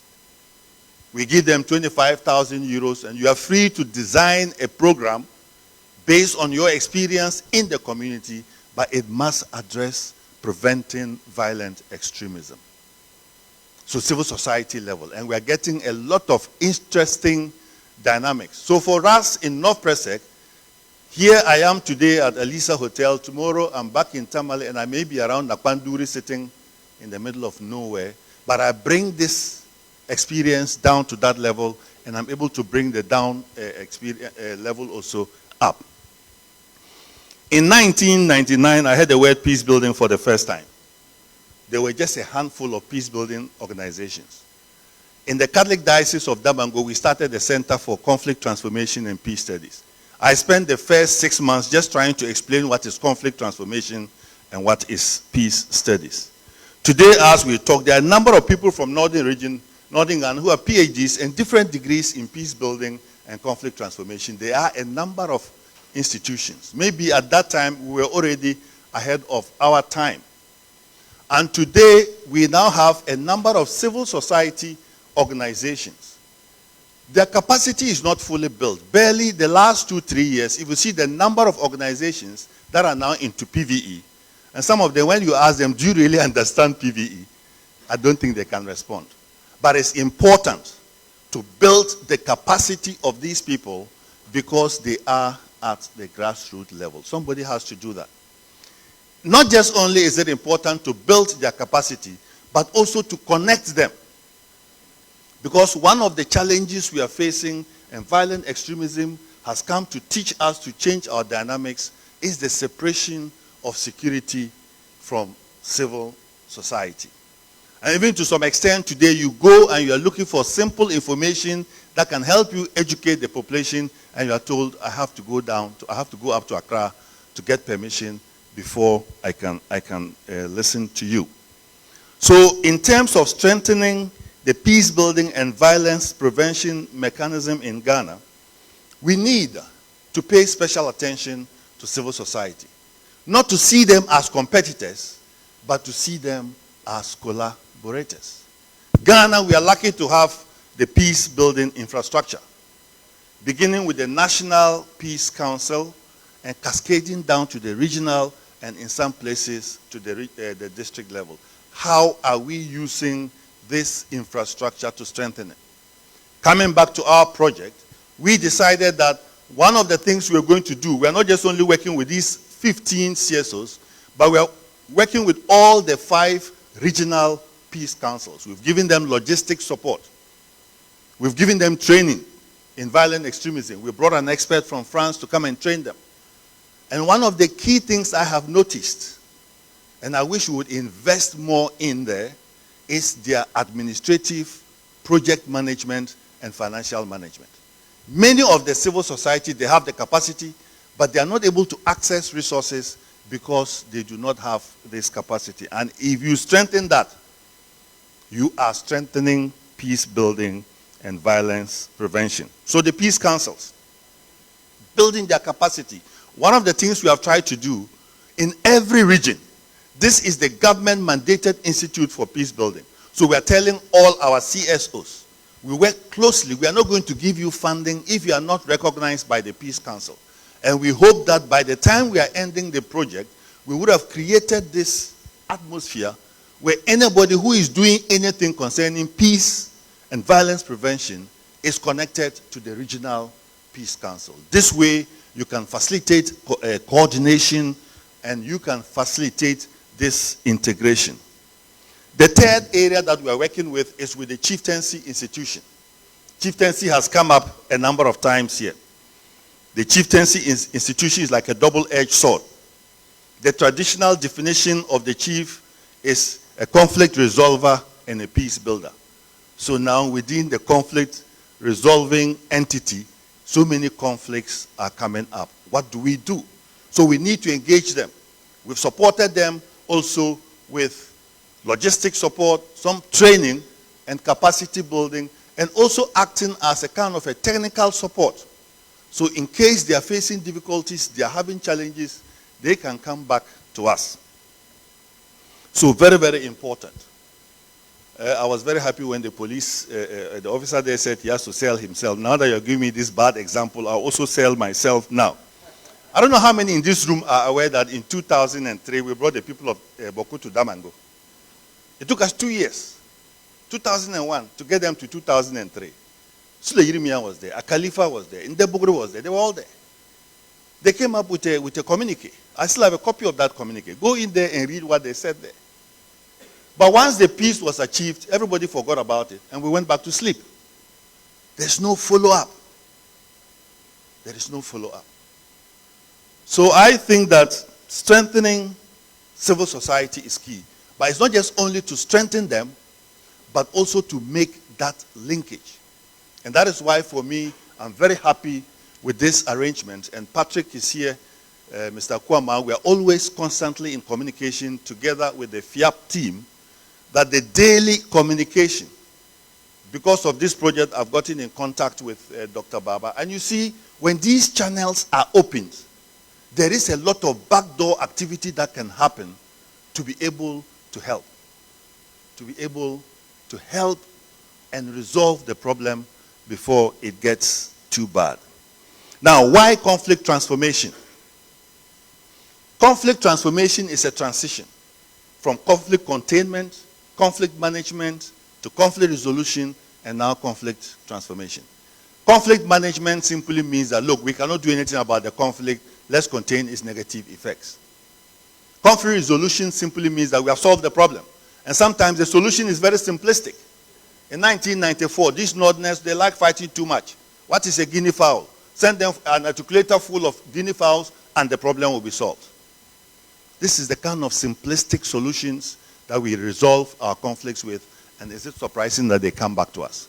So the idea of conflict transformation is a process. The idea of conflict transformation is having a positive view of conflict. That says that conflict is neither bad nor good. It is looking at the relationships, because conflict has a structural base. So what is the personal component to the conflict? What's the relational component? What's the cultural component? And what's the structural component? Until we delve into the relational, the cultural, and the structural, it will be difficult for us to resolve the Boko and many of the other conflicts that are coming. I think I can see Samuel fidgeting, so I'll stop here, and then maybe during the questions, I'll be able to say some more. Thank you very much. Thank you very much. Thank you very much. Please, a round of applause for our speakers, for all of them. So all of you, please put your hands together. So we are taking a quick snack break, and when we return, we'll have the next 4 presentations, one by Zoom, and I'm hoping, I know it's very difficult, but I'm hoping that our presenters can keep us to the 10 minutes. So far, all of them have failed. But it's not their fault, because originally they were billed to do 20 minutes. And Mrs. Lamte did 20 minutes. So we do the break for 10 minutes. I'm going to see whether you are able to keep that time, so you can also hold them to keep to the time. Thank you very much.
Hello.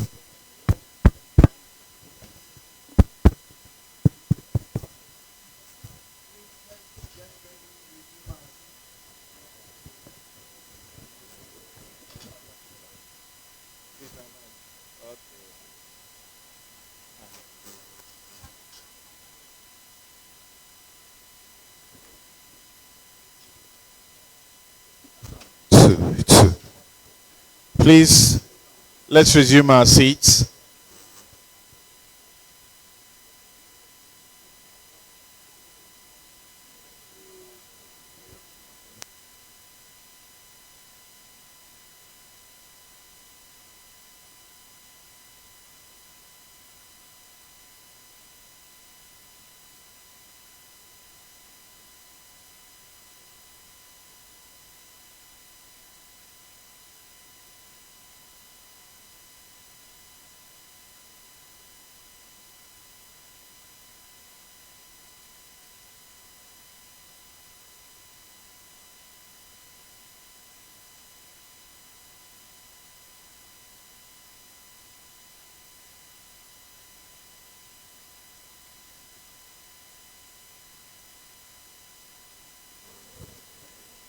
Please, let's resume our seats. You can take your snack to your table.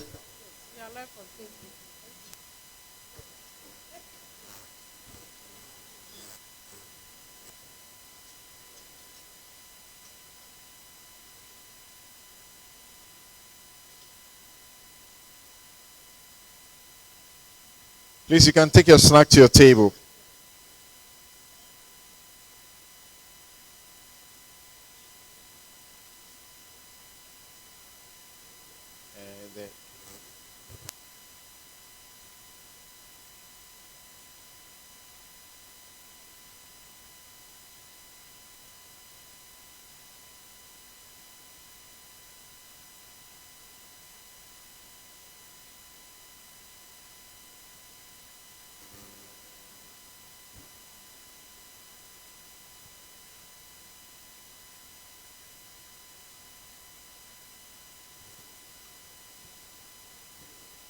So in a few minutes before we start, and I mean, we're waiting for those of you still, crowded at the snacks.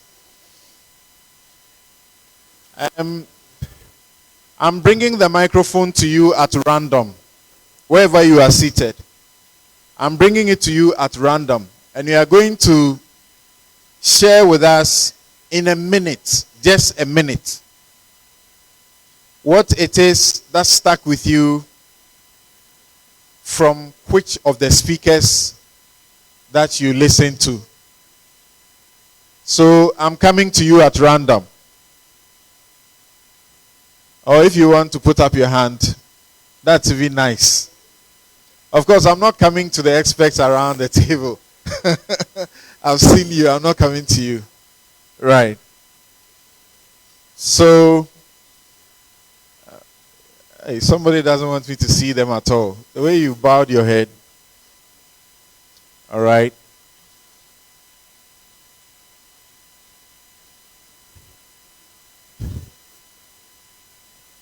Hello, sir. So, please, let's have your attention. In just a minute, you identify yourself to us, and then tell us what is it that is sticking with you from which of the presentations? Not for all of them, just one. Thank you very much. My name is Mustafa Abdallah. I'm a researcher with the Kofi Annan International Peacekeeping Training Center. I think just for the initial comments, the presentations, all of them were exciting. But one of the things that struck me was the last presentation in terms of the role of civil society collaborating with the security agencies in terms of preventing violent extremism. Yes, most often than not, what we have done in the past has been, as one of the presenters said, a kinetic approach to addressing violent extremism. But we have noticed over time that it has been a counterproductive approach. And therefore, the need for collaboration, the people who are working within the grassroots is very, very important. And that is why I think that we need to strengthen that approach in terms of resolving preventing violent extremism. All right, thank you very much. So he straddled between Dr. Baba Yasuti and Father Clement's presentation. But my question, like a strict examiner, is one. Don't straddle between two presentations. All right, so just tell us one thing you have heard that's stuck with you, and from which of the presentations, please. Thank you very much. For me, what struck me was the need for information from the first presentation, and I'm wondering how they manage the information they themselves collect. Thank you. My name is Apeni Amenume from International Organization for Migration. Thank you. Thank you very much. International Organization for Migration. Very, very, very important in the scheme of things. Okay, I guess we are ready now. Please, those of you still in the kitchen, so to speak, we don't want to hear your spoons hitting your cups. All right, thank you very much. So we will continue. And as I indicated, one of our presentations will be by Zoom. We will save that for the last, so that our presenter doing so by Zoom will join us immediately after his presentation for the open forum session. If you are just joining us on the Ncce's platform on Facebook, that is NCCEGH. This is the forum on preventing and containing violent extremism in the northernmost border communities in Ghana. And please, it was not organized because something is happening in Boku. It is just a coincidence, and a very good coincidence as that. We will at this juncture invite for our next presentation Reverend Dr. Cyril Fayosi, Executive Secretary, the Christian Council, General Secretary, the Christian Council of Ghana. Please, a round of applause for him. Keep noting your questions and your contributions.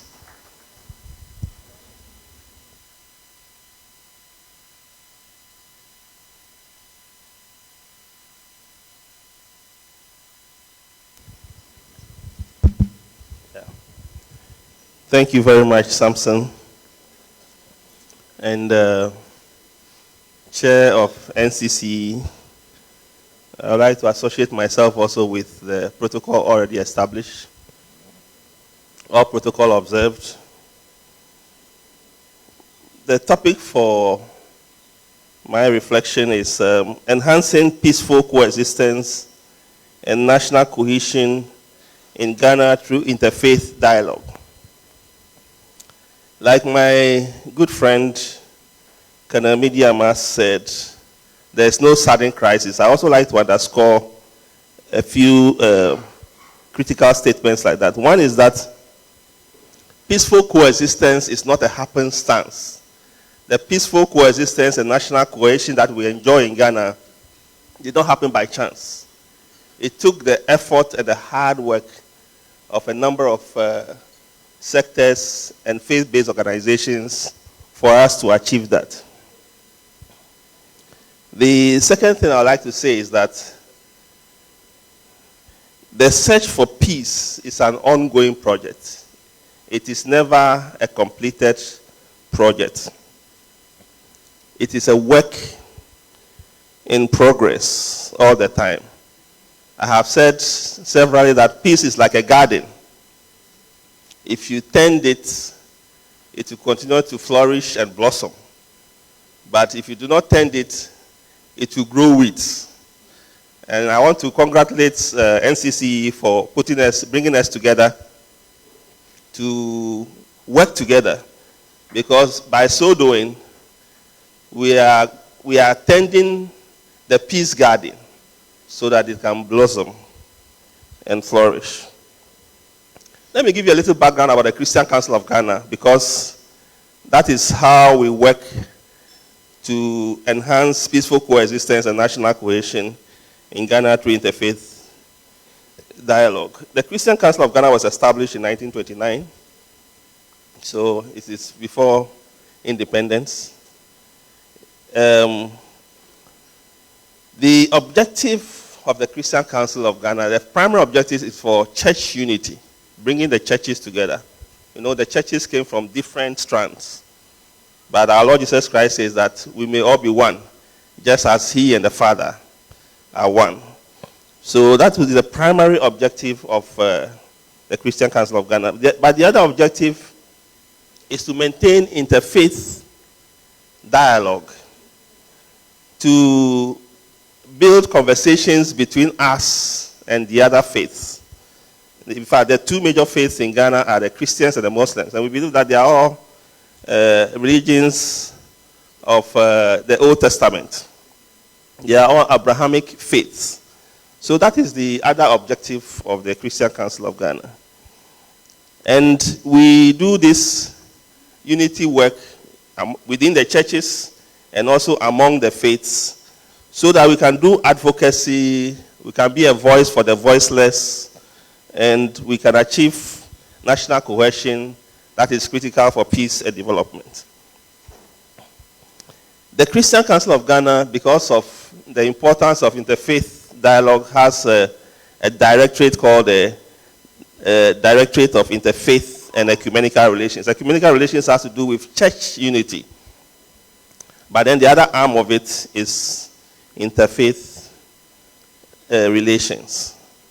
And some of the things that we do in that directorate is that the Christian Council has a structure. In every nook and cranny of our dear nation, Ghana, there is a church. And I believe there are mosques as well. Not all of them are Christian Council of Ghana member churches.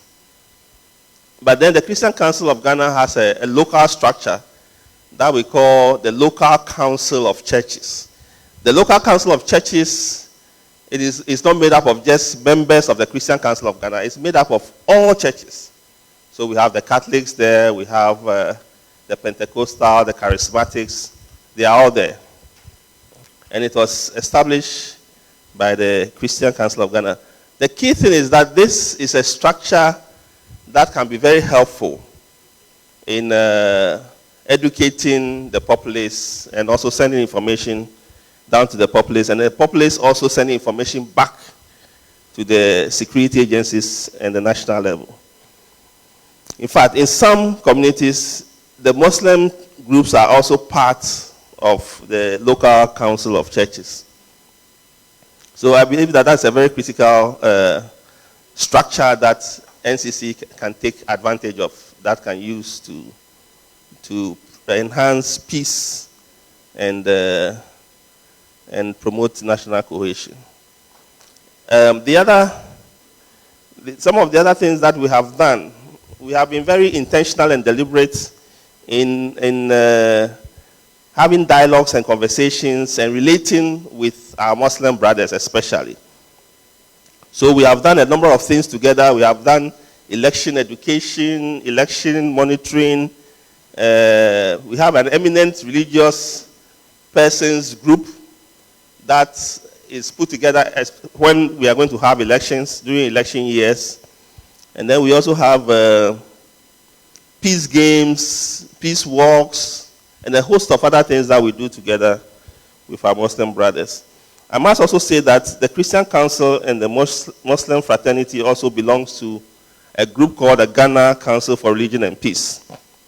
Another one that we also belong to is the Faith Alliance Network of Ghana. Well, these groups and to find ways to enhance peace and build national cohesion in our dear nation, Ghana. Let me also mention quickly that the Christian Council of Ghana has a Northern Sector Office. And the Northern Sector Office has a project ongoing at the moment. It's a 2-year project, and I think it has been extended for another 2 years. And it is funded by a church organization called Ncce, Church in Action.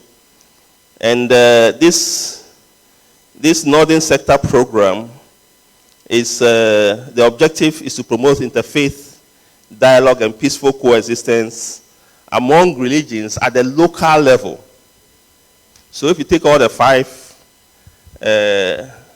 northern regions, this Ncce Peace Project is involved in local dialogues. They bring the locals together and they have dialogues. This is to help stimulate peace by promoting interfaith dialogue and conflict reduction at the community level. And again, that is a structure that Ncce can take advantage of.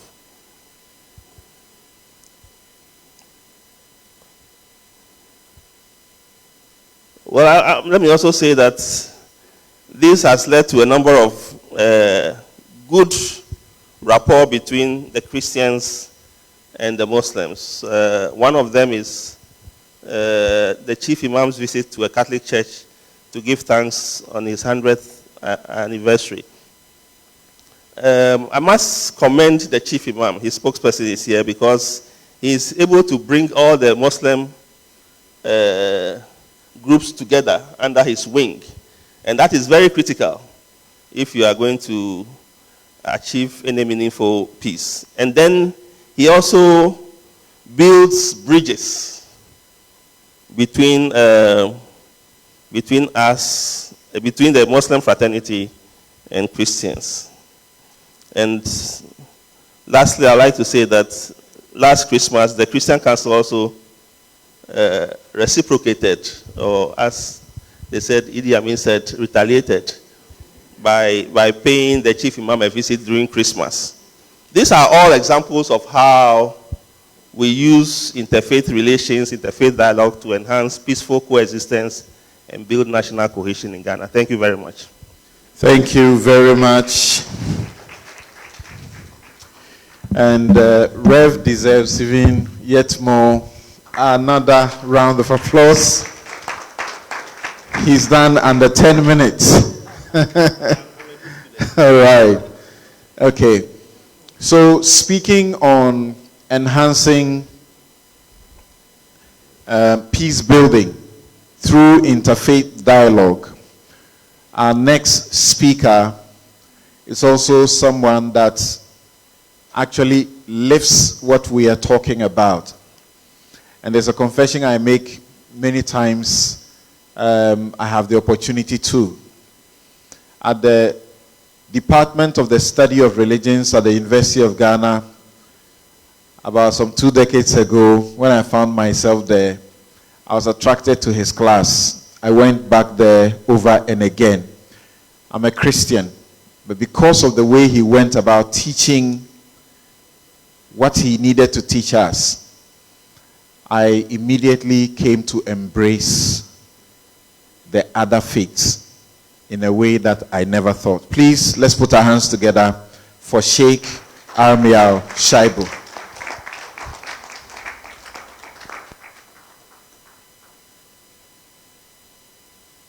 Anyway, I'm also not going to use the PowerPoint, so this technology here, if somebody can lift it up for me.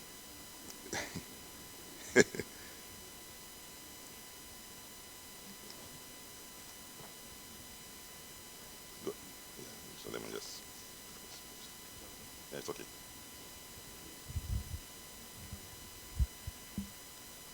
Bismillahirrahmanirrahim.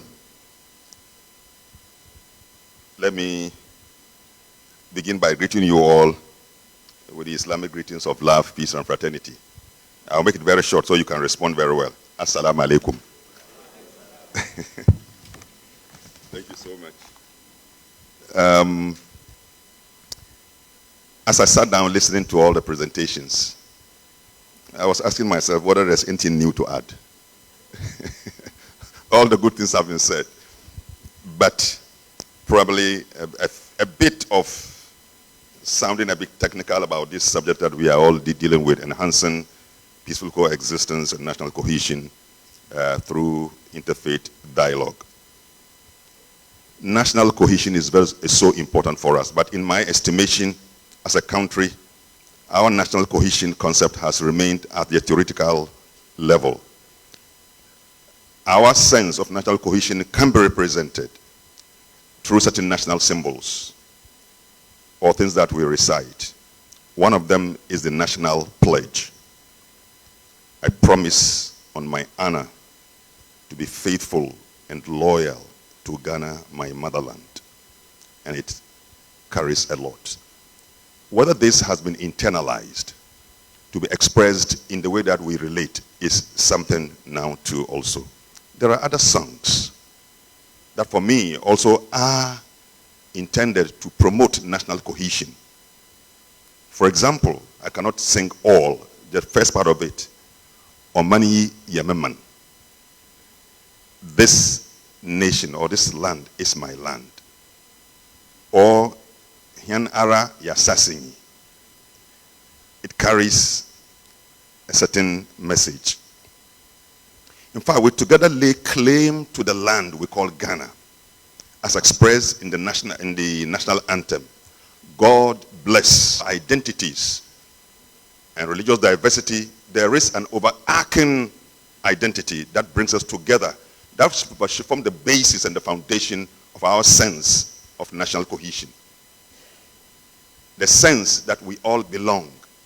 The sense that we all belong. The sense that land. And so on and so forth. So, in some of the reasons that I did, national cohesion, what are the indicators? First, there must be a common vision and a sense of belonging. 2, peaceful coexistence among all members regardless of differences, which will be one of the things I'll quickly rush through.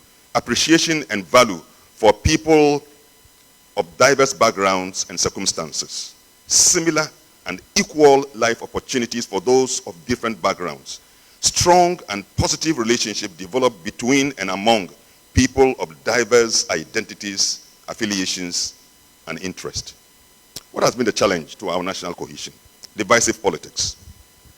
It is clear to us. I think it would be hypocritical if we say as a nation we are united. I will sound very hypocritical. I mean, the political polarization in our country is clear and so something that is so glaring to our side. Sometimes our divisive politics of exclusion, is one of those that is undermining national cohesion. Currently, we have all been worried about what we call this politics of the winner takes all. And so therefore, once you are not part of the governing party, you lose everything. And the Asantis, those of you who are Akans, you have been telling us that so when you are all the time the food, you are all eating, I'm looking at you. The resentment, gets deeper and deeper, and waiting for only something small to spark it. Yeah. So these are the challenges. The culture of greed and selfishness, negative ethnicity. I'm using a qualified in negative ethnicity. Ethnicity can be very positive, and it's a good thing. That's how God made us. But negative ethnicity is where you see yourself superior to other ethnic groups and to put them at a disadvantage or to marginalize. Claim of communities to be superior and to treat others inferior. The weakening of the family system. These are challenges that have undermined. But in reality, the reality of our lives is clear. That our view of the coexistence. Coexistence assumes multiplicity of cultures, diverse religions, and of people who live in the same space and time. So the indications here is that for you to say that we are coexisting peacefully, we must exist together in the same time and the same space. It's also exist in mutual tolerance of each other. Learn to recognize and live with differences. Create a relationship of persons and groups, essentials. It means There are about 4 things that we must be talking about in this. 1, tolerance, mutual respect, of dialogue. Now, but quickly, let me, something, when it's time you stop me, I will stop. You see, coexistence. We have tried to distinguish between 2 types of coexistence. We have the passive coexistence. Passive coexistence is where groups merely tolerate each other. They merely tolerate each other. It's passive. In that particular case, there is very less and small interaction between. It can be discriminative, and it lacks equity. It is inconsiderate, and it also creates space for suspicion. Though you are living together, but you are suspicious of each other. You are unconcerned about each other, and so on. So that one is passive. But in active coexistence, it is characterized by 1, a recognition and respect for diversity, active openness to difference. I'm saying active openness to differences, mutual trust and confidence, very, very key in where we are people of different backgrounds, mutual support amidst shared concerns and challenges, access to resources and opportunities, non-discrimination. These, when we are able to get this, then we say that that kind of coexistence is an active one. And sometimes I have my own way of describing it, of the relationship in positive and active coexistence. I call them this empathetic interaction or empathetic relationship, where the relationship is not just at surface level, where you are just accommodating, just treating somebody, but that you share with him a certain kind of understanding that helps for you all to live together. And in this particular case, in Ghana, we have done well as far as the religious bodies are concerned. I associate myself with some of the very complimentary things that now I call him my twin brother, because in such platform, anywhere you see Fire say, you see me also there. And that is an indication of how we are working together. Yes, the chief imam's, approach is very, very important for us. But because there is no time, let me quickly talk about this interfaith dialogue and how I see its importance.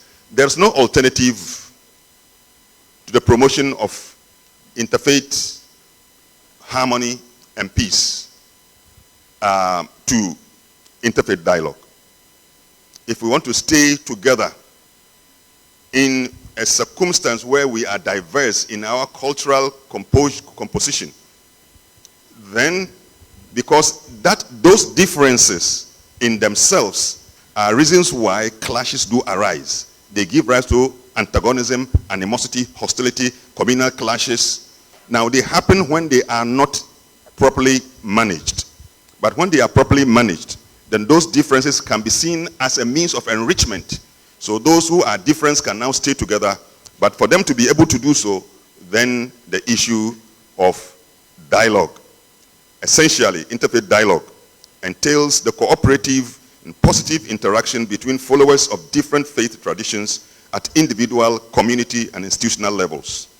The aim of it is to increase mutual understanding and good relationship. I want to emphasize that one, mutual understanding. So when we say dialogue, and sometimes I see people misrepresenting it. Dialogue, interfaith dialogue is not polemics. It is not a debate. People talk about dialogue and yet they are debating. To debate is for me to outdo you by proving that I'm more intelligent than you and to counter the points that you have. But in dialogue, we come together and put an issue together. And then we try from the different angles to understand the particular issue and make it as the basis for relationship. Identify causes of tension. When we do interfaith dialogue, we attempt to identify causes of tension between and among different groups. In Ghana, Muslims have had little issues with the church and so on and so on. The latest one was the Wesley girls thing. That's the latest one. And we've been trying to talk behind the scenes. That is a dialogue. We go to the Ministry of Education, talk with the ministry. If it's not working, we call all the religious heads to the Peace Council and sit and say, look, this thing remove the politics and see whether we can address it ourselves, and so on and so forth. So identifying what could be the cause of tension is one of the reasons why we do dialogue. Years back, sometimes it's a concern for the Muslim community. Students are compelled to enter church service, to go to church service against their own will and wish, and so on and so forth. And it was generating, and then the issue of hijab keeps on coming up. But these are the reasons why there must be a certain dialogue so that we are able to preempt any such conflict that can arise as a result of this. This is what underscores the really, really very importance of interfaith dialogue. Building trust and confidence is important. Breaking down the barriers of stereotypes, which leads to antagony, suspicion, and bigotry. We need to break down those barriers. In my religion, I have no business to insult a Christian because of his faith. My religion does not teach me that. And so you will notice that from all the noise about the cathedral, whatever issue was it, we as Muslims didn't have any business to talk about it. Because it has to do with somebody's faith. And it's sensitive. If you touch it, you touch his very spirit and soul. And so he cannot forgive you. And so you must really be able to really, really understand. And that is the respect.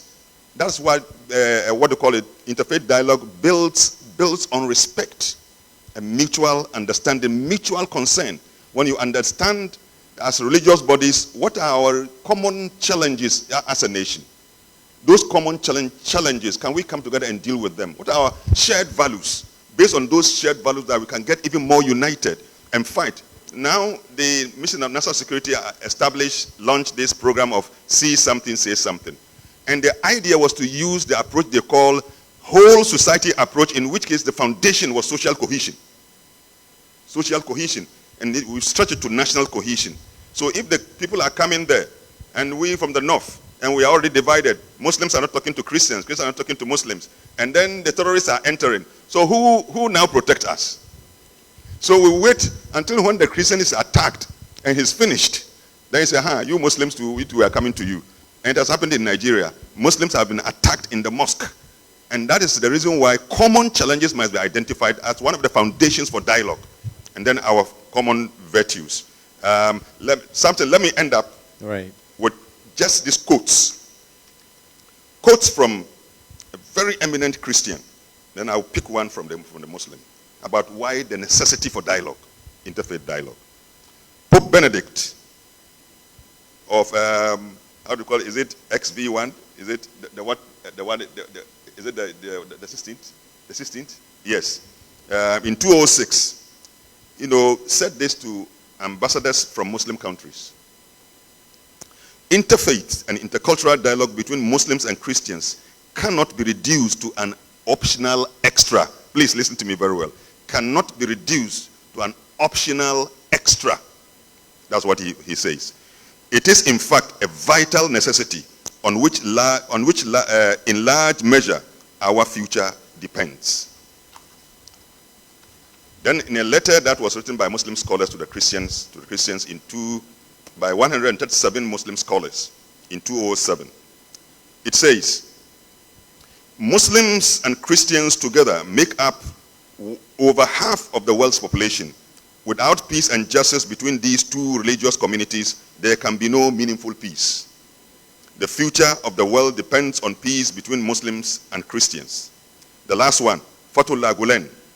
Now he said, I believe that interfaith dialogue is a must today, and that the first step in establishing it is forgetting the past, ignoring polemical arguments, giving precedence to common points which far outnumber the polemical ones. Thank you so much. Thank you very much. Thank you very much. Now we will have our last but one presentation on regional approaches so far and how effective they are in countering violent extremism. And to be frank, sometimes the clergy who are here, you don't envy them. they take a view for the purpose of our collective good as a society, and sections of their followers attack them for it. So we want to know what is happening at the level of ECOWAS and the Accra initiative. Ladies and gentlemen, let's welcome Dr. Ifua Yakohene of the Legon Center for International Affairs and Diplomacy. Thank you, Samson. Good afternoon to all. Madam Chairman, I stand on the protocol that has been established, because if you look at my height, I really need it. So I have to do two things. First is to talk about the ECOWAS and the war on terrorism, and then also talk about the Accra initiative, because these are international dimensions of what is happening in our sub-region.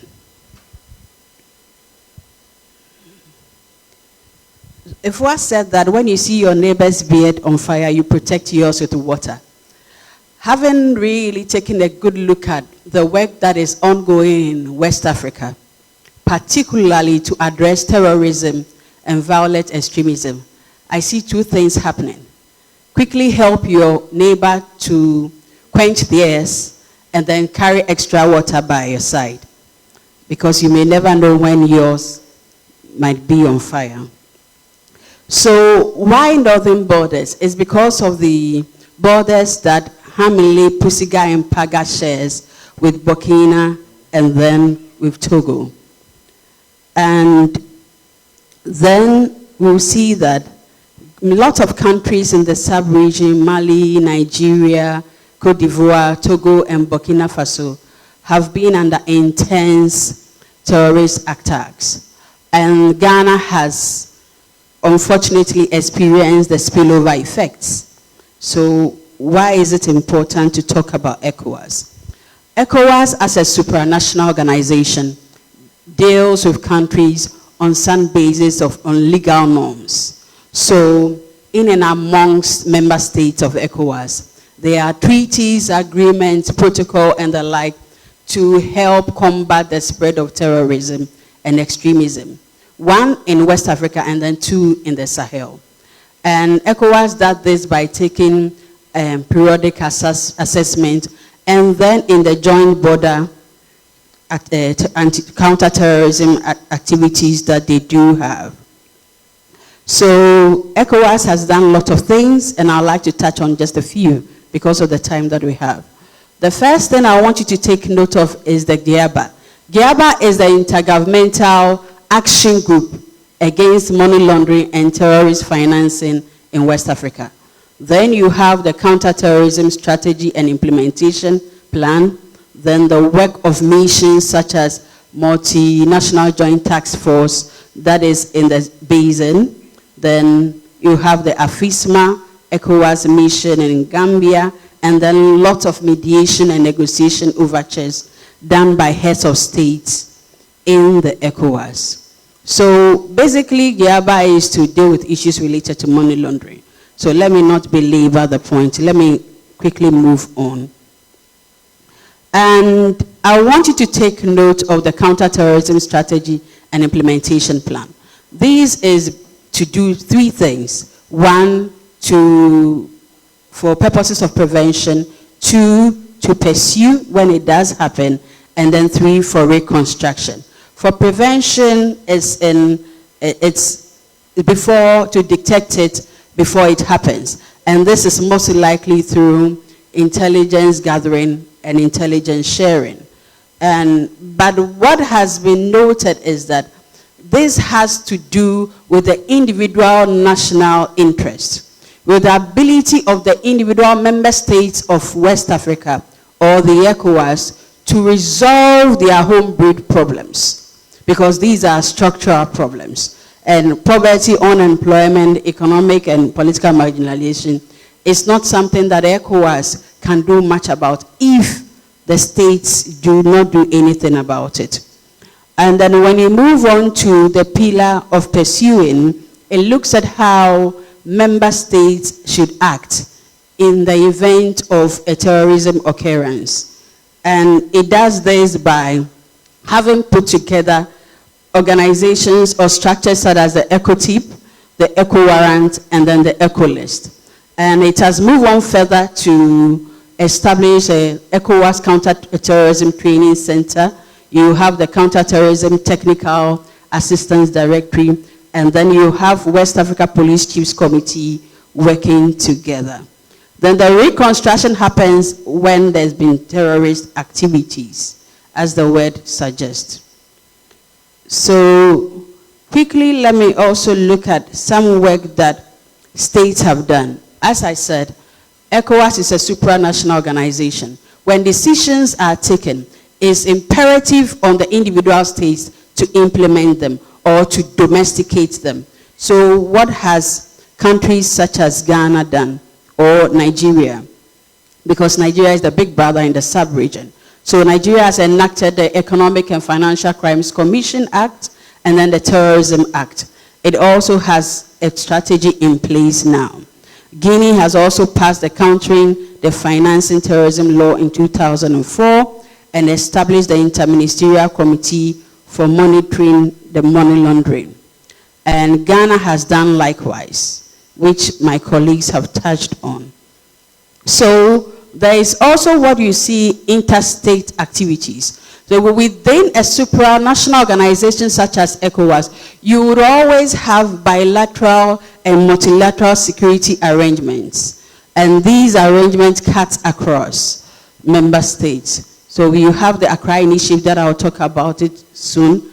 Then the creation of the G5 Sahel counterterrorism, that organization and states such as Burkina Faso, Chad, Mali, Mauritania, and Niger are part of, and other rescue operations, which you have other states coming in. And as always, states do not live in isolation. The international community is very, very particular on what is happening. It's not surprised that the EU always sponsor lots of organizations in Ghana. So because of the commitment to international peace and security. So the US does this by giving financial assistance. The EU does this, Germany, France, and the UK are doing the same. If you look at other non-state actors like Doctors Without Borders, the Red Cross, and UNICEF, the work that the Human Rights Watch and Amnesty International also do, it contribute towards the peace and security of the region. Then let's look at the UN and the work that ECOWAS is doing internationally. So let's also talk about the work that the AU is doing on the prevention and combating of terrorism, because ECOWAS is a regional economic group under the AU. So let me look at some successes. Military offenses have been carried out, lots of them, from 2005 up to now. In fact, if you look at the initial multinational joint task force that was set up in 1994 or so, you will see that it was all towards ensuring border security. The work of G5 Sahel Joint Force is commendable in this regard. Then the creation of the ECO1 and the ECO list makes coordination and harmonization of information easy and accessible. They have the creation of the MLO, and in Mali also. What are some of the gaps? The gap is the inability of the member states to combat the spread of terrorism. And it's obvious also that in the 2022 Global Terrorist Index, the Sahel and West Africa are high as the epicenters of terrorism and violent extremism. And West Africa accounts for 48% of total global deaths just from terrorism. And because of the porosity of our borders, there is not enough effective border protection from or in and amongst member states. You can also refer to the inability to properly check cross-border movement in the Sahel as a transfer of terrorist activities, over-reliance on military tactics, rather than addressing the first pillar, that is the structural problems existing in individual countries. And the last thing that you can also make note of is that member states have failed to nationally implement international accepted laws and strategies on terrorism, and this contributes to the continuous presence of terrorism. So what can be done? Address the root causes, address unemployment, poverty, bad governance, and the like. And is it possible also for ECOWAS to impose on the individual states to ensure that they develop the necessary legislature and the clout to deal with terrorism? Can ECOWAS put in more effort in resource mobilization? Because overdependence on donors can be frightening in these times. Then the national and transnational strategies must be well done to help address the issues. All right, so now let me move on to talk about the Accra initiative.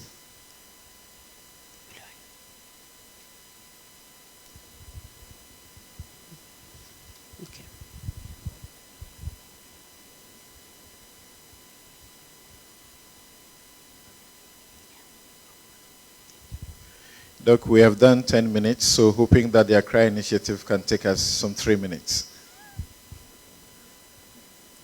I hear you. What is the Accra initiative? This was launched in 2017 by President Nana Dankwa Akufo-Addo, and it had its secretariat in Ghana. And it initially started with 5 countries, Ghana, Benin, Cote d'Ivoire, Burkina Faso, and Togo. And Mali and Niger joined later on. Nigeria has been admitted as an observer. So it is a cooperative and collaborative security mechanism among member states. It aims to prevent the spread of terrorism from the Sahel to the coastal areas. And it also addresses issues of transnational organized crimes. It was established by these states who are indeed troubled by the spread of terrorist-related activities. Activities are financed by member states to ensure that the initiative is achieved. Members in 2020 signed a memorandum of understanding. They meet periodically to deliberate on what must be done and what they are doing. So there has, if you can say, largely be intelligence gathering and intelligence sharing. There have also been training sessions for security and intelligence personnel for them to be able to work more effectively. Now let's look at the cross-border security operations that have been carried out so far. You have the Kundangu 1, 2, 3, and 4. The first one was in May 2018, November 2018 being the second. Then you have the Operation Conquered Fist. Now in 2021, you have the fourth one. These are usually on the border areas of all the 4 countries involved. And in November 2022, there was a conversation on how to conduct a much more enhanced operation. This is likely to happen, hopefully, in 2023. And when it comes also to election cycles, they are doing their best to prevent spillover effects that arise by addressing poor governance, injustice, and the like. There's an inclusion of non-state actors in here. The EU is now a partner, and the relationships are ongoing. You have Germany supporting the Accra initiative by providing relevant equipment and also being present at some meetings. Has it been successful so far? You can say to an appreciable degree. The Accra initiative shows the importance of intelligence gathering and sharing. And it has led to the arrest of nearly 70 suspected terrorists, or associated with terrorism. And it has also led to the seizure and the retrieval of home-produced weapons and drugs between 2018, 2019, and up until now. You can also see the conduct of civil military activities towards health outreach, road construction, and the painting of schools. And member states' recognition of their financial inadequacy, I think, is quite good, because now it's leading them to have more strategic relations with other states. What are the identified fallout so far? It's struggling to achieve its objective in my eyes because of the, for instance, Togo suffering from terrorist activities. Then the existence of bilateral and multilateral security arrangements is making it difficult for members to fully commit. For instance, you have Burkina Faso, Mali, and Niger being part of G5 Sahel, and then they are also part of Accra Initiative. How much resources do they have? Then they are also committed to the protocols of the ECOWAS in bringing about peace and security. You can also talk of the ad hoc nature of operations, and then the limited scope, which is tending to have little impact on the security situation, because the operations do not always happen in all of the borders of all the countries simultaneously, and the thing too is done periodically. Then the lack of significant resources is always flagged as a problem. Now, when COVID-19 came and states had to move into a place of focusing on individual state security and then moving the lens also on human security, it means that the work of the Accra Initiative suffered. So one of the recommendations I would say is, as always, political willingness and commitment. States must reflect their willingness and their commitment in resource allocation. And then being part of other regional agreements or arrangements is not necessarily wrong, but can it be addressed? To what extent can it be effective? If you are in a particular security arrangement, it means you need it. So how can you be fully committed to the other ones that you are part of? Then I will also recommend joint military operations must be conducted much more frequently to suppress the activities of terrorist groups. And I think let me end here because I can see that something has taken its seat. Thank you. Thank you very much. Thank you very much. So, Doc has had to deal with two separate topics within 17 minutes. Please, a round of applause again for her.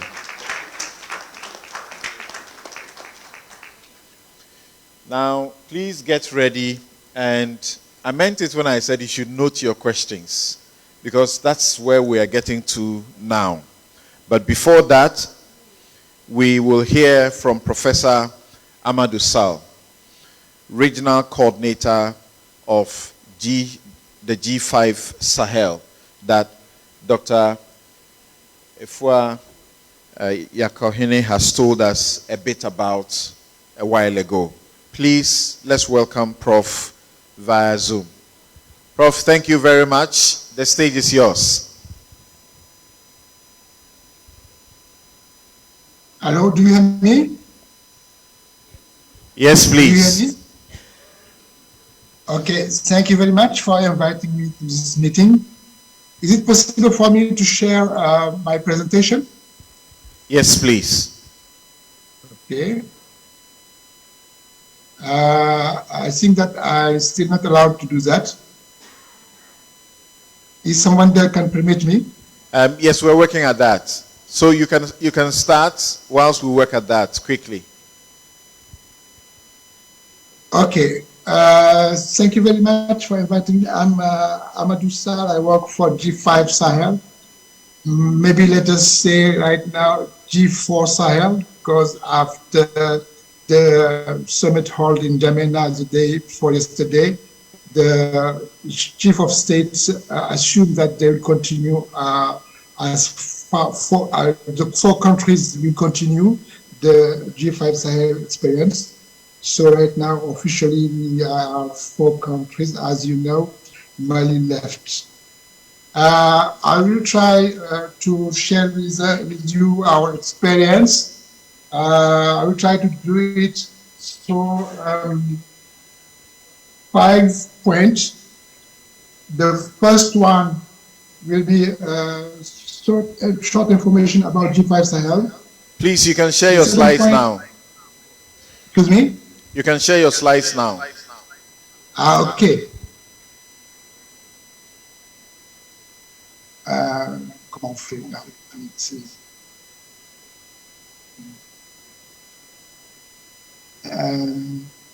How I can afficher.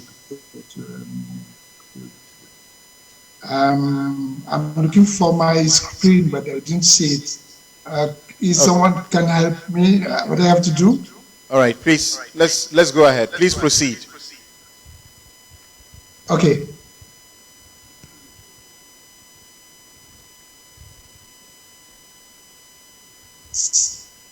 As I said before, I will do it through 4 points or 6 points. One of them is to say something about what is G5 Sahel. The second point is to develop and give some information about our strategy, namely Development and Security Strategy, SDS in French. The third point, I will share with you the mechanism for preventing and fighting violent extremism we have. I will point three important things. One of them is to speak about a reference document named G5 Sahel, the Niamey Declaration, in May 2015. And the second point is to speak about operators of the prevention of violent extremism. And the third one is to give you an overview of tools and instruments to use here. The 4 key points will be for me to share with you the lessons learned. And the 5 points will be some reflection about what we don't know really so far and to try to learn more about it. And finally, to have a conclusion. G5 Sahel is right now, as I said, G4 Sahel, but G5 Sahel originally have been created for political reasons, and sometimes we ask us why there are 5, why didn't other countries don't belong. I don't know why, but I will point some facts that explain that these 5 countries are interested to pool their means and to pool their politics. The first one is that all these countries are very wide countries, excepted Burkina Faso. The second thing is that they are all continental countries, excepted Mauritania. The third, they are all have borders with the countries in which things started. I mean Algeria and Libya, all of them expected Burkina Faso. There are other convergence we can add, like the economic situation and so far, and so on. But what they mentioned that they are interested to fight against violent extremism by pooling their effort, and for that they would like to focus on 2 things. To try to develop security and development. And for that, they developed a strategy. This strategy is built on 4 pillars.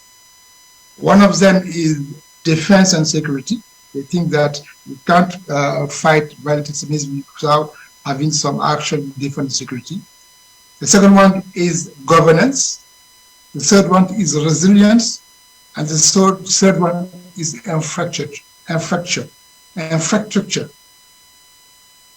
And all these things have to be done together if you want to fight in a good way violent extremism and promote development in these countries. The strategy of development,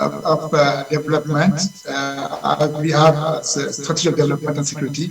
Right now we are in the second phase of this strategy, and we started an evaluation, and as main result is that to continue to develop important activities in these 4 pillars. The mechanism for preventing and countering violent extremism for us is built on 3 things. We have a reference document named Declaration of Ncce in May 2015. The Declaration of Ncce is done by the ministry in charge of religious issues in these 5 countries. And in the end of the declaration, they suggested 16 recommendations. 15 of them are actions they suggested to develop for preventing violence. I will share with you after this communication my presentation, and you will see the 15 recommendations. And also you can download the document by internet. Giving you some information about this 16, maybe if I point to the 3rd one, it is establish regional mechanism for contextual analysis and early warning system. For example, the 7th one is develop socio-economic integration opportunities for youth people at risk in order to prevent their radicalization. The 10 recommendations, for example, promote the protection of civic and socio-cultural value as a means of preventing radicalization and violent extremism. Maybe the 15 is strongness and harmonize the legal framework relating to the fight against radicalization in the Sahel region. For us, it is the main recommendation we have. And in this understanding, if we apply this 15 recommendation, we will end the violent extremism if you apply it correctly, and in all the countries. It is really a big program. For the operators of the prevention violent extremism in our G5 Sahel, we have 3 things. One of them is the regional cell for preventing of radicalization and violence, named CELRAD. His main role is sharing information with the government structure, awareness raising information, community training, political advocacy, negotiation, mediation with the actors concerned, and public alert. Let me tell you something about this regional cell and its antennas. In each country, we have an antenna of the CELRAD, and each antenna is composed by the coalition of stakeholders with an interest in prevention. For example, we have religious groups, we have women, we have youths, we have think tanks, we have society involved in promotion of good governance and preventing violence, and we have a representative of the government who is the chief of the antenna. He's responsible of the antenna. The other thing we have in this area is Sahelian Center for Threat Analysis and Early Warning, named in French CEMA. His responsibility is research and foresight. The 3rd one is Security Cooperation Platform, in French PCMS. It's a sort of regional Interpol, to give a code. It's a cooperation between all the security services in the G5 Sahel countries, in the 5 countries before, right now in the 4 countries. As instruments and tools, we have an organization named Women's Platform. It is for us sort of mobilization of the women, and in each country we have a section of this platform, and at the regional level we have the coordination. They are the way we involve women in fighting extreme violence in these countries. What other tools we are is the coordination of national youth councils. Ncce is a sort of coalition of the national youth council in the fight against extremism. They do many advocacy and training for the youth in this area. And also we have finalized a strategy for youth, named the strategy, the integrated youth strategy, SEG. This is for us an important tool in which we invite all the stakeholders and the partners to mutualize our effort in the action plans. We have added to this strategy. The first one is the reference framework for the development of country strategy for the prevention of radicalization. Let me explain this document. It is for us a document we conceive to help the countries to elaborate their strategy for preventing violence. Hello, Prof. Yeah. Yes. You are at the fourth point now, correct? Yes. Right. We will plead with you to run us through quickly to the conclusion. We have done 11 minutes, and we are hoping that we'll be done with you in the next 4 minutes. So 15 minutes of your presentation. Thank you.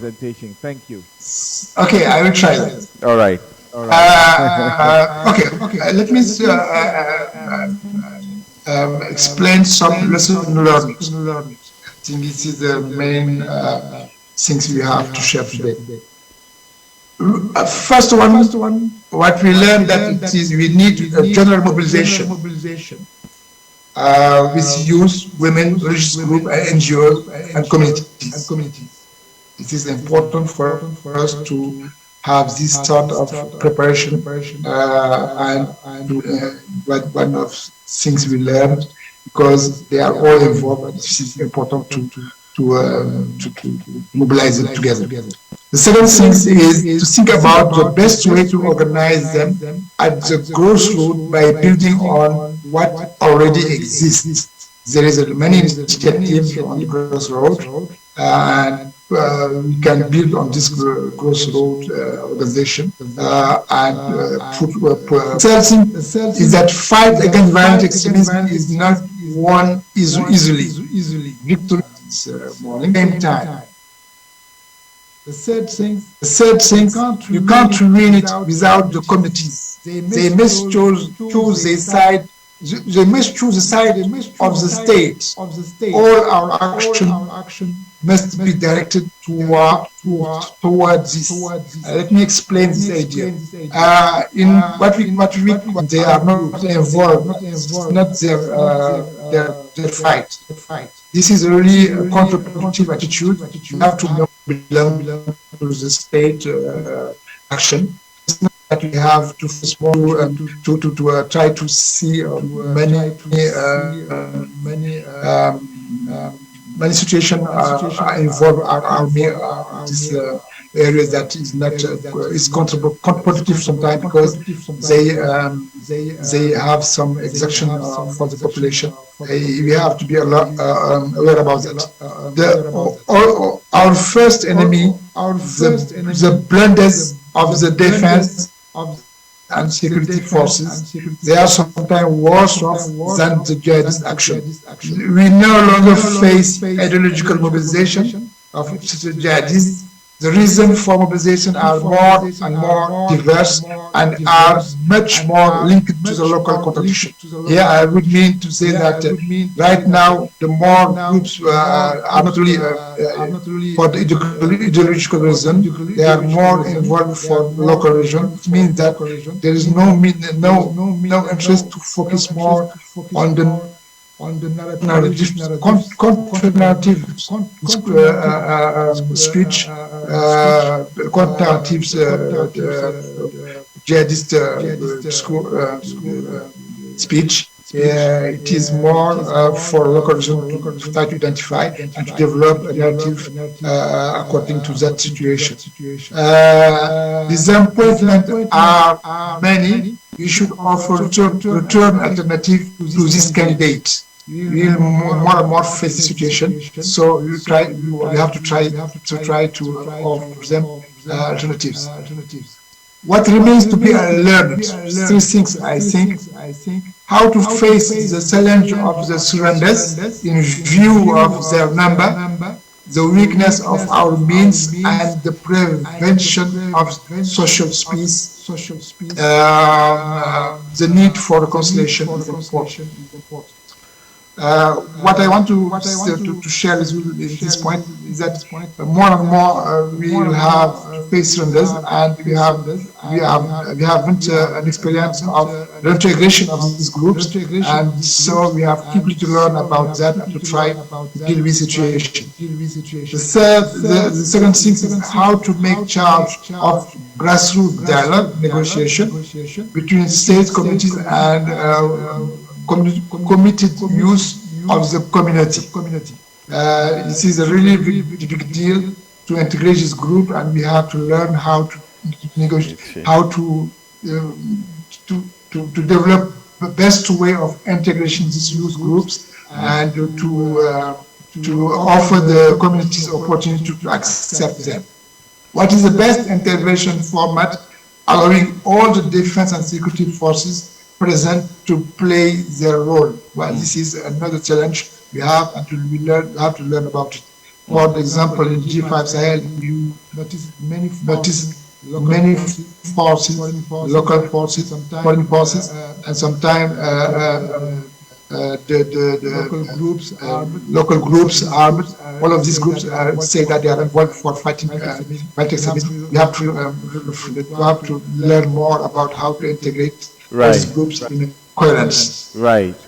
I think this is what I wanted to share with you. I have 2 points of conclusion. Let me please explain. It will take 1 minute. The fight against violent extremism is not easy. It is a coordinated action where you have operated several levels. At the same time, you hope for results. However, to guarantee success, we need to strengthen the democratic and economic governance of our states, to mobilize substantial resources from partners which will be directed toward national priorities. Thank you very much. This is what I wanted to share with you. I'm not sure that you understand properly my English, and I apologize for that. It is, I think, my second time to present something in English. That's all right. That's all right.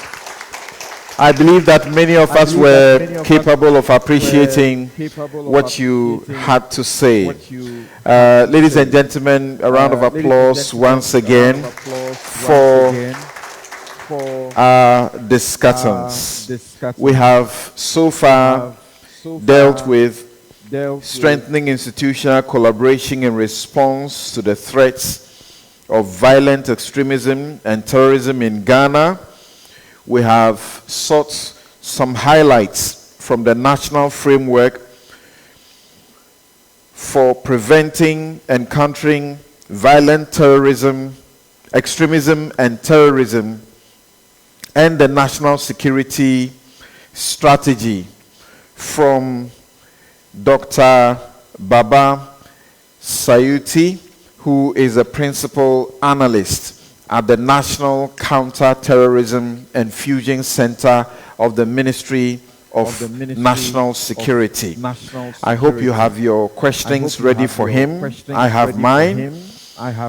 He took the stead of Colonel Timba Tana, and we have sought to understand the early warning signs and response mechanisms for preventing and containing violent extremism. And that was excellently done through those crisp slides as presented by Colonel Joseph Kelvin Mediema. We also have heard about arms proliferation, and that is where you caught some very concerning signs of danger. Arms proliferation as a catalyst to the threat of violent extremism and terrorism in Ghana. Mrs. Ifwa Lamte, the Deputy Program Head, Conflict Management Program, Faculty of Academic Affairs at the Kofi Annan International Peacekeeping Training Center, did as good with that. And strengthening peace building and violence prevention mechanisms in Ghana, the perspectives from civil society organizations. We had Reverend Father Clement Apengyo, team leader of the Kojinta Ghana, helping out, and one Gambaga Accord, because I had reason to refer to it just last week when I was moderating a discussion about the Boku tourism. Perspective from the Sahel, lessons for Ghana. That's what we just heard. Professor Amadou Sal, Regional Coordinator of the G5 Sahel, take us through. We also have been educated on how to enhance peaceful coexistence, as the man that Sheikh Army, I'll call his twin brother, together helped us to appreciate how to achieve that coexistence and national cohesion in Ghana through interfaith dialogue. We've had the regional approaches to the fight against violent extremism and terrorism in West Africa, ECOWAS and the war on terrorism, and the Accra initiative. Dr. Ifwa Boatma Yakohene, Legon Center for International Affairs, did us the honors. Please, a round of applause once again for them. So, if you have any questions, you need clarity on any of what we have heard so far, just put your hand up. A microphone will come to you. You make your question as crisp as possible, and if it is possible, direct it to a specific person. But I'll do the first asking. Colonel Mediema is not in here, but I wanted he, together with Father Clement, to help us appreciate one thing. There was one thread that ran through almost all the presentations, except about two of them. It will appear that the factors that generate violent extremism are internal. So if they are internal, what is the difficulty in overcoming them? It clearly will not be only about not building the capacities of the CSOs. Reverend Father.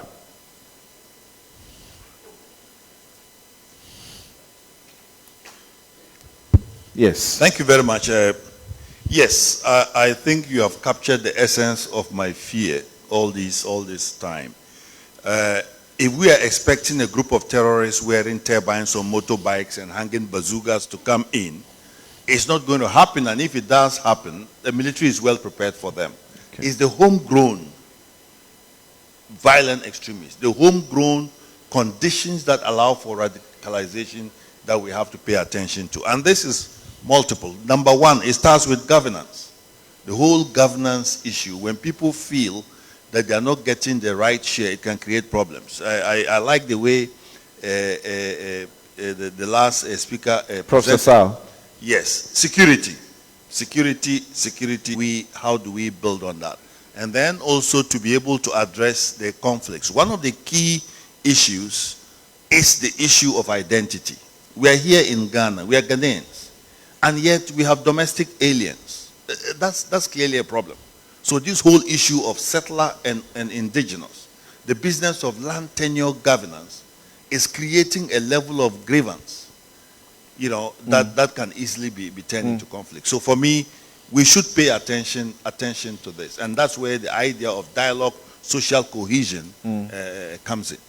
In the absence of Colonel Mediama, Dr. Baba Yasuti, what will you say in addition to that? I've read one of your manuals where you speak about these people that are being radicalized living among us. They could be our brothers, our sisters, whoever, familial relations. So how do you overcome that?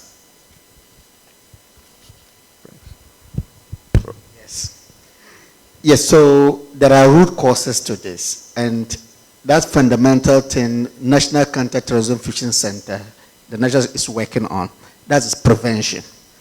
You see, just to answer it, I'll give an example. The Togo, the attack, those people who did the attack used a motorbike. Now, let's look at the tank of a motorbike. What quantity of fuel is you are going to use to do the attack and cross the border? You will see that the people were just within. Because the mileage where the motorbikes can cross, people would have gotten them. It means that the people live within us as Now, the root cause, I think the other presenters mentioned them. There are fundamental issues that we need to tackle: unemployment, people, tolerance, how we can tolerate each other. And that is the program that we are trying to do as national security. We try to do, particularly, we zone the country to various zones, zone 1, zone 2, zone 3. So the northern border, we realize that that is zone 1. So we are doing some activities that will make the people feel that they are part of Ghana. They are part of the national cake, as we are talking.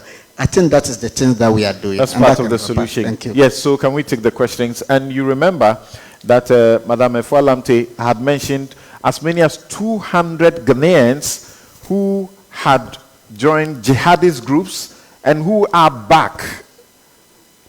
This is dangerous. Yes. Please introduce yourself and the question. Yes. Samson, thank you very much. I'm Brigadier General Didi Bedao from the Boundary Commission. My comment or question goes to Dr. Baba. Slide 2 of your presentation, you talked about kinetic approach not yielding the expected results. If we say the kinetic approach is not yielding the expected results, then what is it that we are doing right? Or what is it that we are doing wrong to the extent that the kinetic that we are laying so much emphasis on is not working as we expect?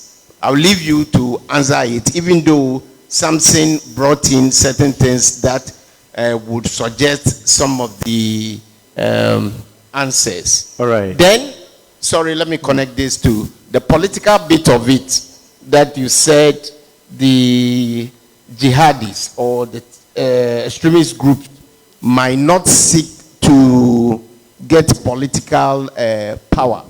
I would want a bit of clarification, because as far as we know, for any group to come up, they will have an end state, and this end state might be their goal or final objective. All right. If that is the case, would you think that they want to destroy for distraction's sake?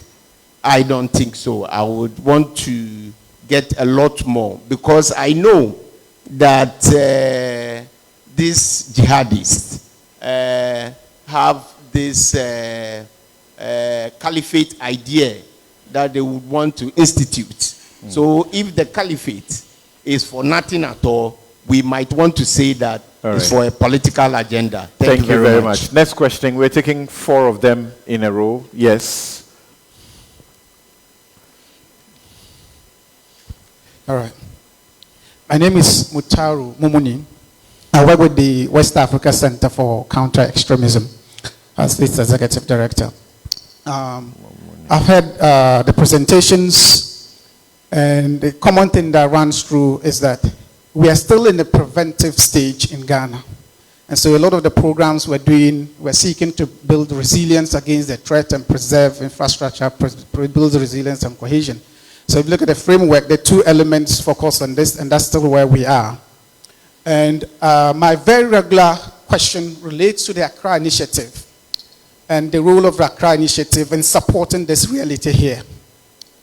The big reason why, in our estimation, we have failed in the Sahel is due to what we call the over-securitization of response to terrorism. Because there's a huge kinetic, configuration of efforts in dealing with the threats within the Sahel. We have MINUSMA, over 3,000, 5,000 forces. You have Operation Barkhane by the French forces. You have AFRICOM.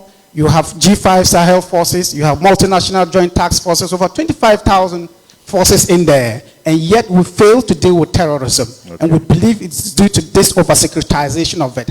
Accra Initiative was meant to be a measure that learns from that experience. And that's why we believe that the interagency coordination, collaboration, training, and intelligence sharing is key to dealing with it here and preventing it from spilling over to coastal states. Okay. And yet, we've heard that there's a lot of activities related to procurement of military hardware.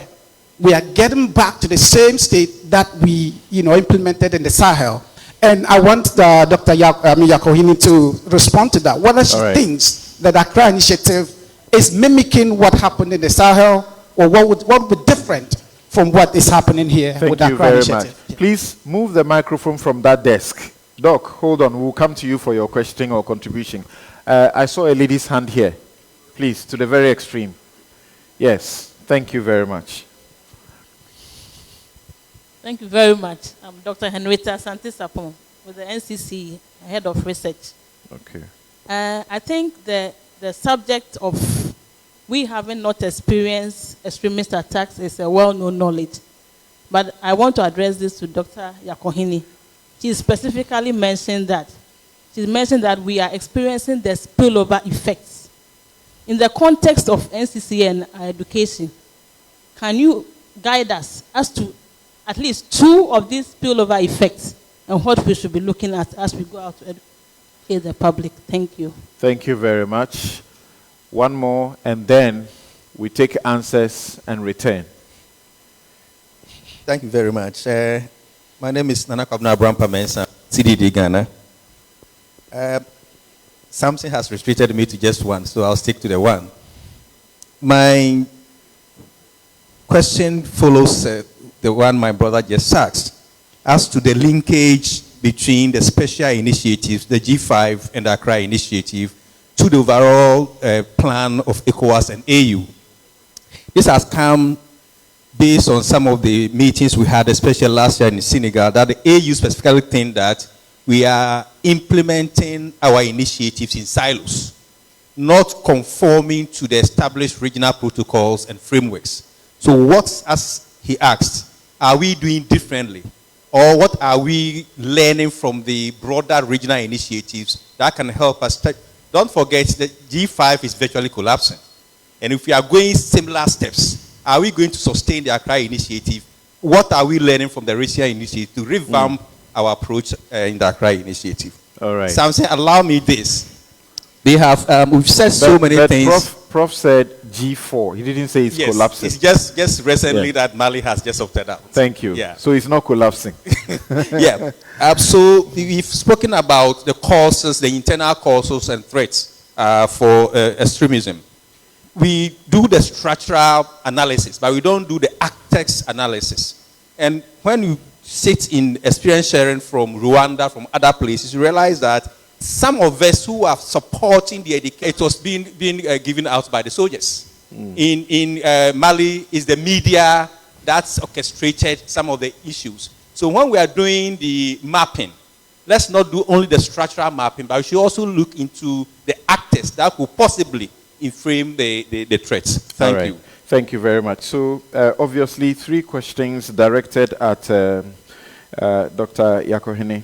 So you take from Abrampa, who, you know, merges his questioning somewhat into that of Mumuni, the role of the Accra Initiative in the prevention of violent extremism, his issues about avoiding over-securitization. It does look like we are doing the same thing that the G5 Sahel may be failing in. And then you bring in Dr. Henrietta Sapong's request of you to tell us about 2 of the spillover effects that she likes to know about. Yes, please.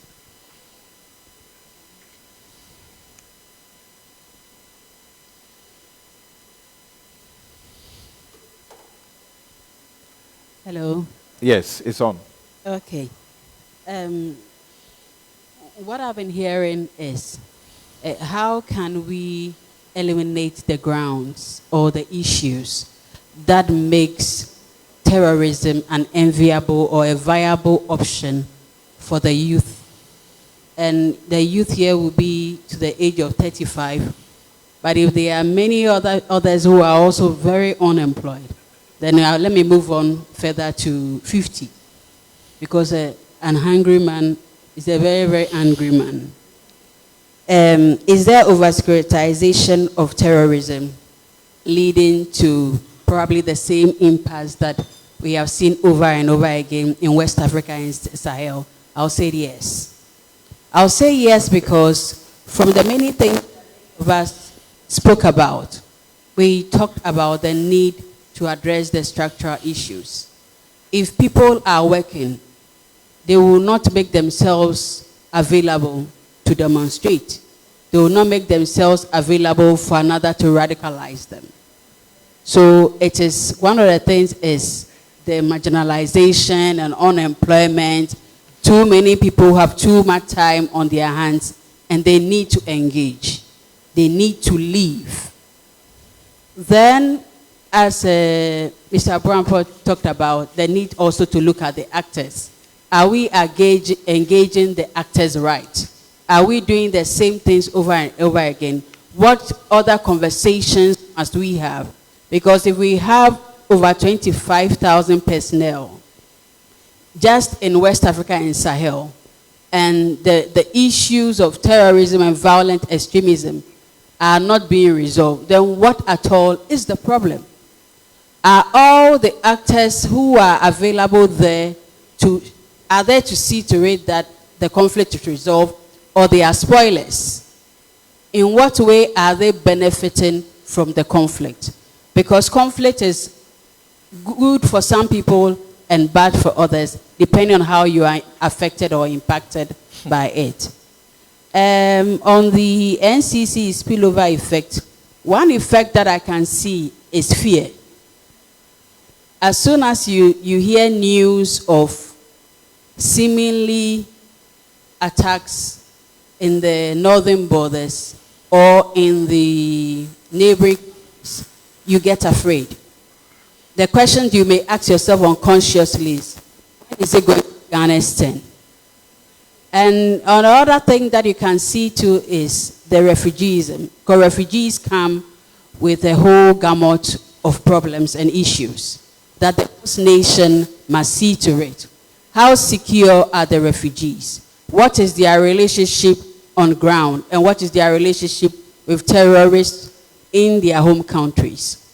How comfortable are they? Then another thing that I want you to take note of is the radicalization. This radicalization has been going on for years now. I don't know what is happening that it has not erupted into something very violent. Because when I made note of the 200 returnee jihadists, I told myself, this is what is on paper. What is not on paper? How many have entered through our porous borders and are amongst us, working hard, radicalizing, and doing any other thing to survive or any other thing to see to it that if there is an opportunity of terrorism, they will take advantage of it. And then what are we learning from the regional approaches? If I look at the challenges that the Accra initiative is having, I doubt very much if we are learning, because it seems to be a repetition. So then rather let's ask ourselves, what can we unlearn to learn? What can the states, the member states, unlearn to learn? Thank you. Thank you very much. And Brigadier General, Badau's questions, 2 in 1 sort of, all go to Dr. Baba Sayuti. But as you respond, I'd like Father Clement to get ready for us, because we understand that he's got a flight to catch. But before he leaves us, there was something he kept a focus on. So I would like him to emphasize for us specifically who are the actors you expect to bring the capacity building for the CSOs who are in direct interaction in the various communities. Ncce, for example, through what it has done over the period, but through the Ncce, there's so much about this that I would never have known. But as they get into these direct interactions, you can see that they are making the direct impact. But your concern is that these CSOs need to be given sufficient capacity, they need to be funded. Where are you thinking about? Where should the funding come from? Who should be giving them the capacity building? Yes, Doc. Okay, thank you, Brigadier. Kinetic approaches, I think it's important and essential. However, we have 4 pillars. Because of the time, I couldn't go through the pillars. We have the prevention, preemption, protection, and response. So the pillar for kinetic approach is the response. Now, Ghana, as of now, we are working on the prevention. And the prevention aspect, what we need to do is what we can do, provide services for people to be satisfied so that they won't involve themselves into that. Just to give you an example, if you look at Nigeria, we shouldn't deceive ourselves. Our army, if put it together, Nigeria is 3 times bigger than our army. But look at what Boko Haram has done to it. If kinetic approaches was something that should have done, then Nigeria should be free and Burkina Faso. It means that there is something that is missing, and that is prevention. And I think that's why it's also important. Every layer, we have what we need to do. For now, prevention is what we need to do. Right. Coming back to the political issue, when I mentioned, what is the meaning of terrorism? Terror means fear. The terrorists want to instill fear in youth in order to do something. They are not interested in something like that. It is an ideology, as you mentioned, the caliphate. That is an ideology. They want some certain thing to carry forward. That's what they are interested on. It is the rebels for the, they want to do that. They want to occupy and control power. That's my understanding. We are all learning. Okay. Thank you. Thank you very much. But I think that Brigadier General Badau made it clear that as far as he is concerned, there obviously is a politically ultimate aim for every terrorist, activity. Yes, Father. Well, yes, it's on. I'll start with what you define political, because politics can also be local. So the question to you was a direct concern you had. Yes, of the CSOs. Right. Okay, good. On the CSOs, the capacity building of the CSOs is multiple levels. One, if you look at what we are doing in the north with Ncce, most of our CSOs, when they're going into the community, they go with the district directors. But whether you like it or not, a CSO cannot know more than an Ncce director on certain issues. So where there is that capacity, how do we leverage that? So by going with them, we learn from them practically. They also learn from us, and then we support them. That's so one Ncce NCC has a role in the capacity building for the CSOs? Yes, government agencies generally, private sector. You know, just imagine a group of banks who come together and say, we'll build your capacity on financial management and so on and so forth. That will be contributing. You refer to the peace councils too? Yes, the peace councils. So what should they be the one reaching out to the CSOs and carrying them along, or is the CSO that should be going to them? First of all, the peace council itself needs a lot of capacity. Capacity can be financial, capacity can be human resource, capacity can be technical knowledge. Just for him to go to Boko, if I may reveal that. They didn't have any money for that. You get it? So when it comes to immediate response, no donor agency will say, here is a bucket of money for response. So very often, a response in time could have saved 9, but because of no funding. So that's a huge capacity. But they are the ones who are doing the direct intervention. They are there with the community. So they need the money to be able to help in the prevention. Yes, they need the money to be able to. First of all, they are doing a lot on their own on the ground. Are you getting it? I mean, today we have reached a stage, you bring a group of people into the room, they want you to give them water to drink. You get it? So whether you like it or not, we need resources to be able to do this. And for me, we should put our purse where our mouth is. You get it? I mean, there is no district assembly anywhere in the country that I know that has voted money for peace building. You know? If not until recently. And I dare say it here. One time we had a program.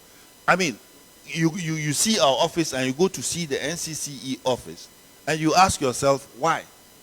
You know, it's just a gallon of paint. Today, thanks, I mean, it's good that there's some funding coming in. So that is key. All right. So if we think that civil society has a role to play, then let's support them in whichever way they need. If we want to support them and we sit with them, they will tell us what to do. Thank you very much. Let's take the next round of questionings. Please, starting with, where's the microphone? Yes.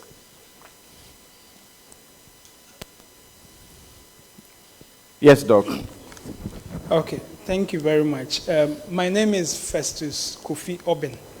I'm the head of research at the West African Network for Peace Building, WANEP. I have about 2 questions. One is for Dr. Baba. When he was doing his presentation, he told us a lot about the frameworks, the national counterterrorism frameworks and all that. But specifically, I want you to share with us some of the engagement you are doing at the community level to generate local support and trust to support the implementation of the national framework. The second question also goes to Colonel Midiema, and it's about the early warning and early response. You know, one of the major issues when it comes to this is not about generating the early warning data. A lot of the time is about how to respond to the early warning data that has been generated. So I want to find out what has been the experience in terms of responding to some of the early warning data that you shared with us. And then lastly, Doc, that's your second question. This question is your is second very question, important. but I only need a clarity on the second question for him.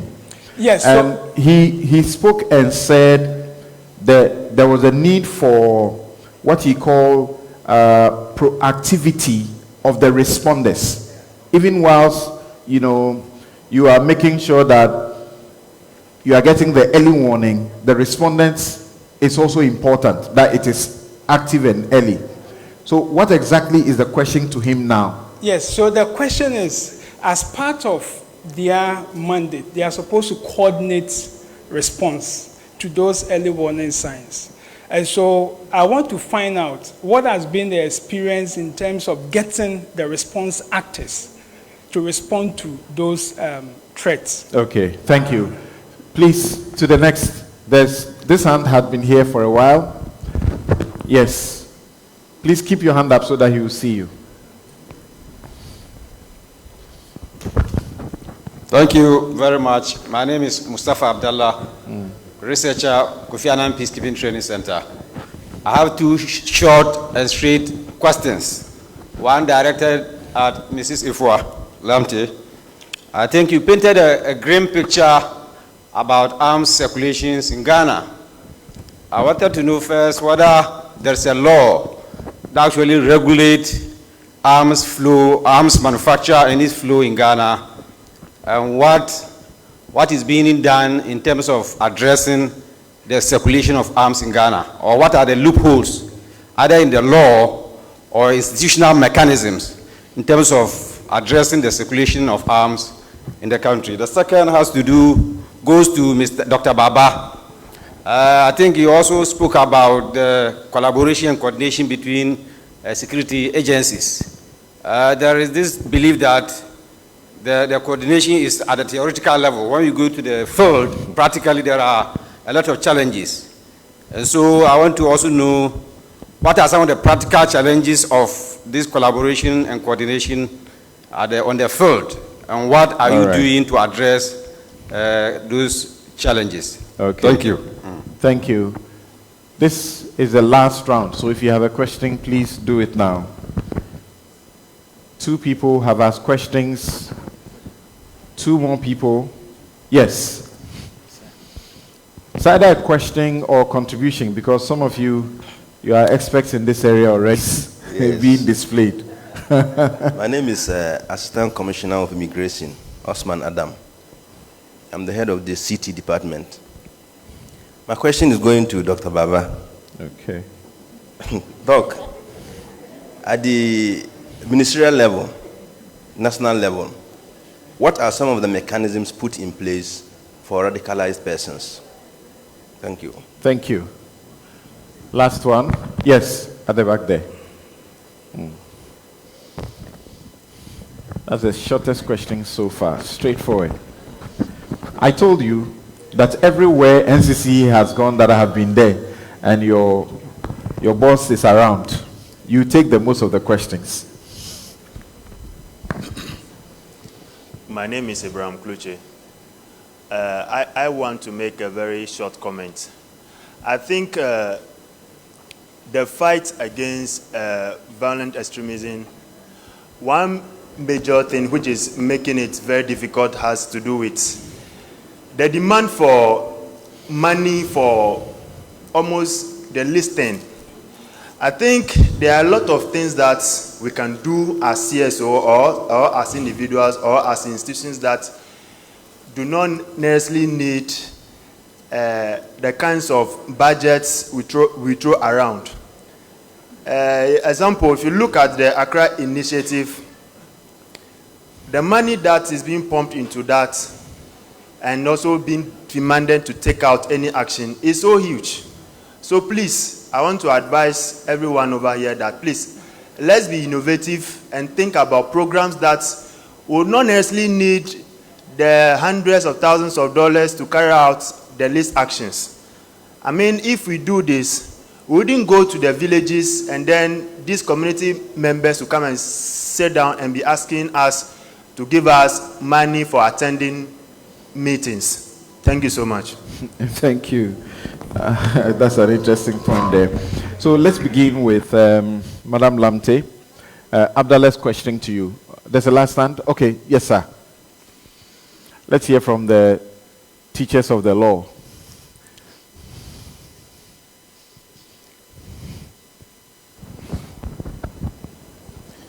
So my name is George Asarefrie. I'm from Ghana Maritime Authority. Mine is kind of a question and a contribution, especially to the National Counter-Terrorism Center. I want to ask whether or not there is a harmonized standard operating procedure for the stakeholders who are supposed to help. If there is not, I would suggest that you should have one to avoid duplication of functions. Because, for example, in the maritime domain, we have something like that that helps to rescue, arrest, detain, investigate, and protect vessels and persons within the maritime domain. Thank you. All right, thank you very much. Right, so, Madam Lamte, Abdallah's question to you. Thank you very much. So Ghana does have laws on regulating arms and ammunition, but they are very outdated. as I indicated, the 1962 law has been amended several times, but the country has also ratified the ECOWAS Convention on Small Arms and Light Weapons, which mandates signatories to domesticate it into their national text. And so the country is in the process through the Ghana National Small Arms Commission. It's currently in the process of updating its laws. For instance, if you look at the area of the local manufacture of small arms, the current laws that we have criminalizes the manufacture of local arms, the exception of repairs. You can repair, but you cannot manufacture. But it's an open secret that there's quite a lot of production of small arms going around. And so the police routinely arrest them, and then there has to be a sustainable solution to that. But our leaders have signed to the law on ECOWAS, which states that if there's an existing local capacity, bring it out, regulate it, and ensure that the guns that are manufactured don't end up to criminal use. So we are yet to do that. It also speaks about giving shooting ranges for civilians who possess or who acquire these arms to at least learn how to handle the gun. So right now, people just buy the guns and they don't even have any training at all on how to use the gun. And so there are steps in place that is being led by the National Commission on Small Arms to ensure that stockpile management of arms, marking and tracing, destruction of obsolete and surplus arms are all done in a bid to rid the country of excessive arms that could land in the hands of militant groups. Thank you. Thank you. Dr. Yasuti, a number of the questions came to you, including one from Abdallah, that your coordination work seemed to be more theory than practice. Okay. Share with him some of the challenges, right, practical challenges. Okay. I think I'll give him results, what we are doing, and the challenges will come. Yes, so engagement. I believe that people are here to give testimony to what we are doing. We have visited 8 regions out of the 16 regions, and we've engaged with civil society organizations, the traditional ruler, religious leaders, the RESEC, all of them, in order to see how best we can educate ourselves with the framework. And we've visited the 5 northern regions and then the 3 Bono regions. And all this, and the whole idea is to establish a non-kinetic committees in the local, at the local level, so that see something, say something can be meaningful. So, and this committee will made up of the market women, the media, the civil society, the traditional ruler, the transport union. All these people will be part of it. So we've gone that, it's left with the 8 regions. After when we finish that, then we'll be able to establish that. So that engagement, we are doing it. Now, come to the operations that we do, the collaboration. If you look at Kodango, as she presented, most of the operations is from the center, because they make use of the agencies that we use as a country. So we are doing that kind of operations and that.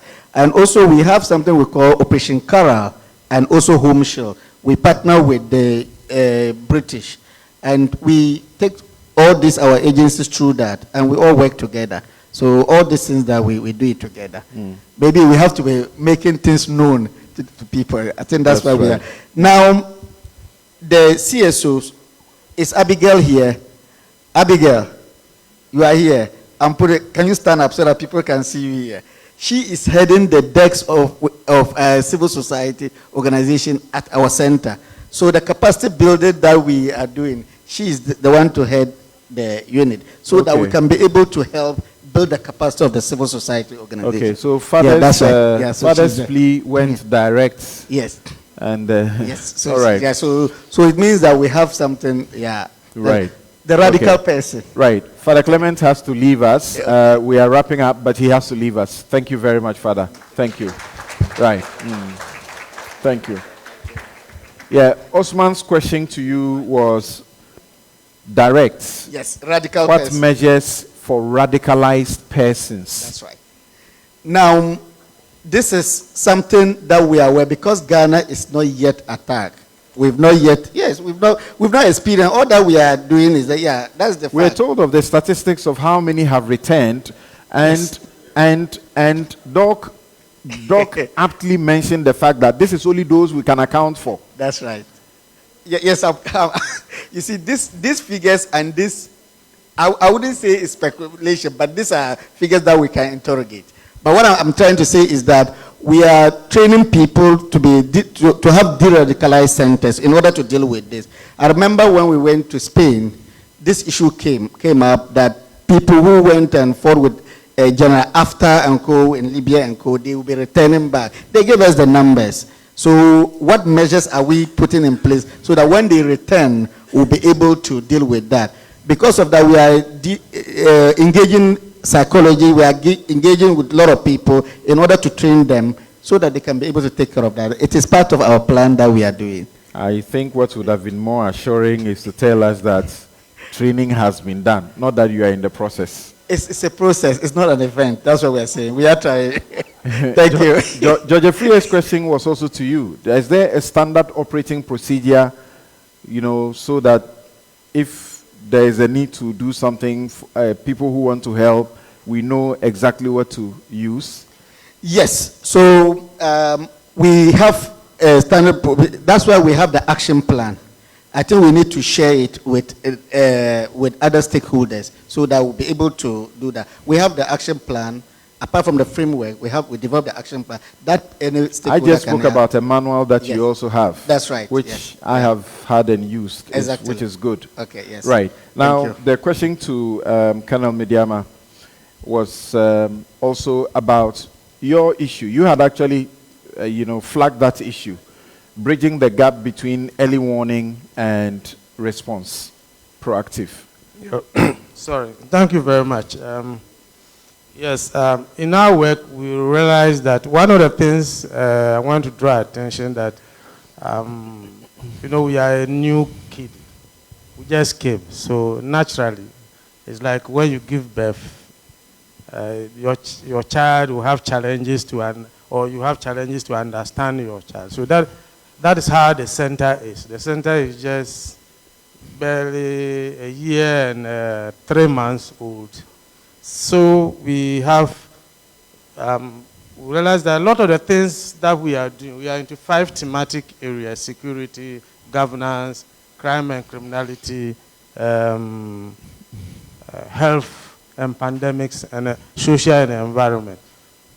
We have a lot of agencies, institutional state agencies, and civil society groups that are involved in all these activities. So sometimes it's like you approach agencies, okay, so what new are you bringing? Then we have to explain ourselves.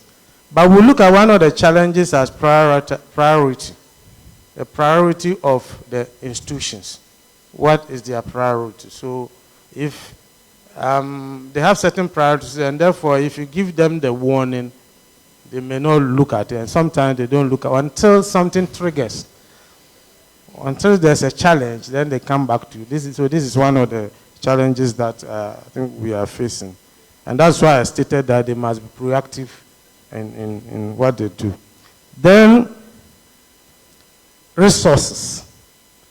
Yes, we are new, so even getting resources to coordinate these activities is a challenge. So what we are doing is that we are trying to ride on the back of existing institutions and be part of their activities, go to engage them. So we have a 2-pronged plan. We share our products for you to understand what we are doing, so that through that you can come to us and then we can come to you.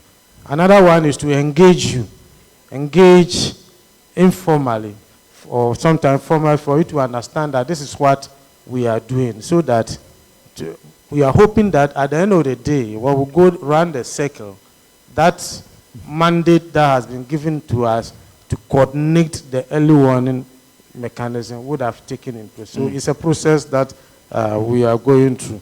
All right. So we want people to understand that. But I just want to delve into what we spoke about, the standing operating procedure, because in my previous life I used to do something like that. So I think we have it.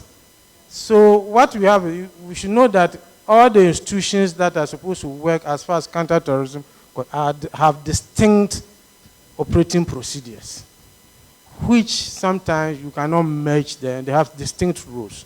So what the framework has done has divided the procedures to tier 1, tier 2, and tier 3. So tier 1 has to do with enforcement, first responders, and the first responders are the police. So that is at a stage where things have not escalated so much. So they have a procedure they conduct. Then when it escalates, then you come the second responders. And the second responders are the supporters, like the military. So when the military comes, they have a certain operation procedures that the police is supposed to hand over that operation to them. But they don't go back. They stay in there because if there's anything has to do with enforcement of the law, if you, let's say you have arrested or, okay, military, you capture some terrorist, you cannot deal with it. You have to hand over that individual to the police. So that is what that procedure is there. Then the third one, the tier 3, is the what we call the consolidation, and the consolidation includes National Center for National Commission for Civic Education.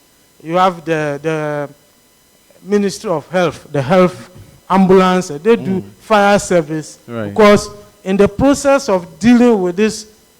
Countering this, there will be a lot of distractions, explosions, and so you need people to mop up, to consolidate, and so these agencies will now come and they have their procedures on what to do. So that's how the system works. Then you have the fourth one, which is about the what do you call it, the individual, the citizens, and that is why they rolled out that when you see something, say something, and then inform them and help them to do their job. Because if you don't send the information to them, it's like a pilot flying an aeroplane without what do you call it, navigation system. It will go to maybe around the world, and you don't know where to land. Okay. So that is what we need to do. All right. Thank you very much. I'm going to call on the deputy chairperson of the in charge of operations at the Ncce to give us the closing remarks. But before we do that, no direct question came to you. I am interested in asking the twins. Very briefly, can you tell us what is it that you are practically doing beyond propagating, peaceful coexistence? Because your centers could be the centers of attack. And sometimes they are the centers of attack. They are the launching pad that are used to disturb society. Yes, you can take it first, and then we'll hear. Let me go before my senior brother, my twin brother. Yeah, we are doing a lot of practical things. I gave the example of the Kirk Inactive project that we are organizing in the north. But apart from that, in every congregation, we have worked with your center as well. They speak to us. They give us numbers that we can call. And then our pastors, we send pastoral letters around to educate their members, to say something when they see something. Those are some of the things we are doing.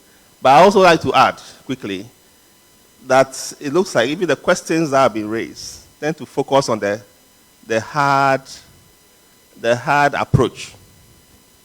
And it is funded heavily by governments and international organizations.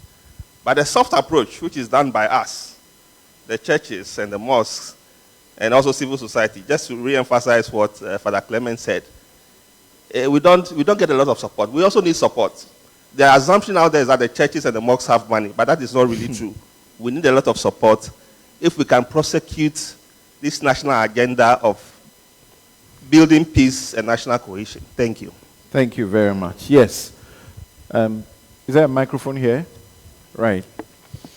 Because, people can easily walk into the mosque and the church, and we will welcome them without thinking that they look suspicious. That's why we need the collaboration. And during the launch of the National Security Ministry of this Say Something see something, say something. I think one of the things that we did was to invite Colonel Tambani to come to the Chief Imam's residence to meet the advisory board and to give us some additional information about what is the state of the security and how threatening is it. And exactly from our angle, what is it that we're expected to do. From there, I think what we did was to send a message to around the regional imams to make this idea of having personal sense of safety and security as important as everything. We are now trying to educate ourselves to see the need, learning from the Nigerian experience. Schools are now being attacked, and we have seen mosques that have also suffered some attack. Right. So the issue of mosque security or worship place security is something now which is now high on the agenda. Across the religious divide, like Doctor said, we have even found it necessary now to even tighten the way that we are collaborating.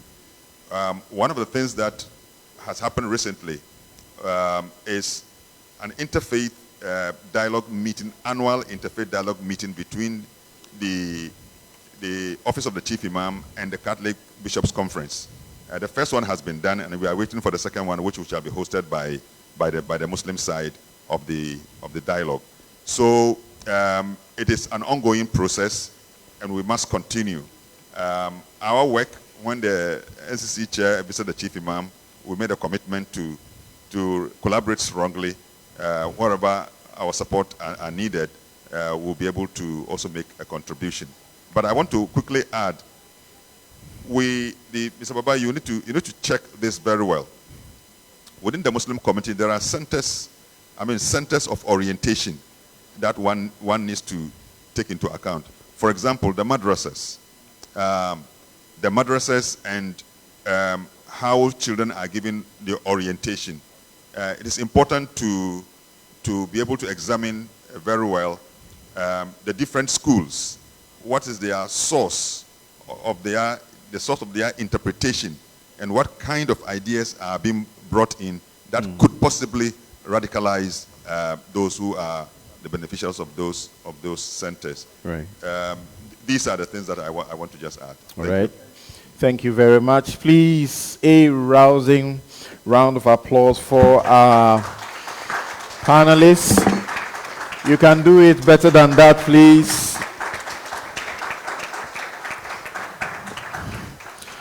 So you can continue to join us on NCCEGH on our social media platforms, including Facebook, to enjoy this experience today.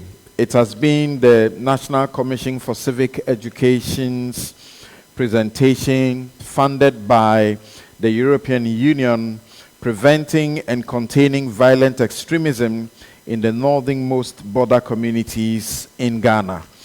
May we please now welcome Mr. Samuel Ekwamwa, Deputy Chairperson of the Ncce in charge of operations, to close us.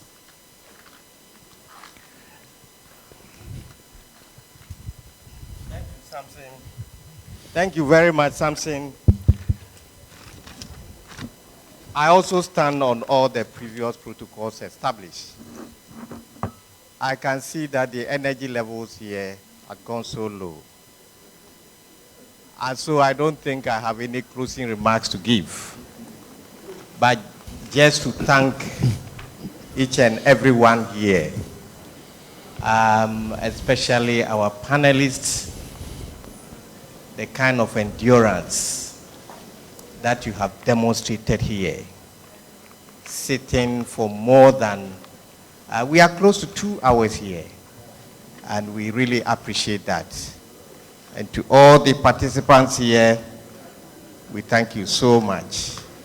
We believe that all the actors in the field are going to put their shoulders to the wheel.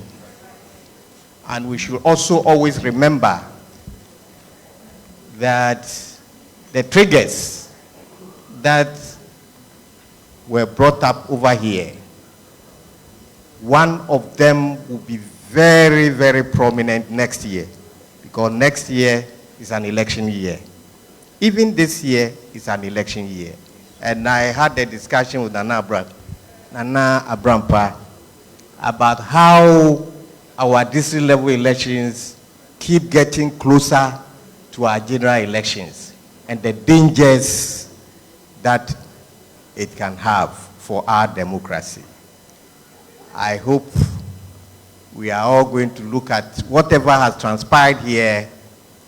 Basically, for most of us, there are theories, but the practical issues, we need to take action. And on this note, I want to thank each and every one of us here once again for coming.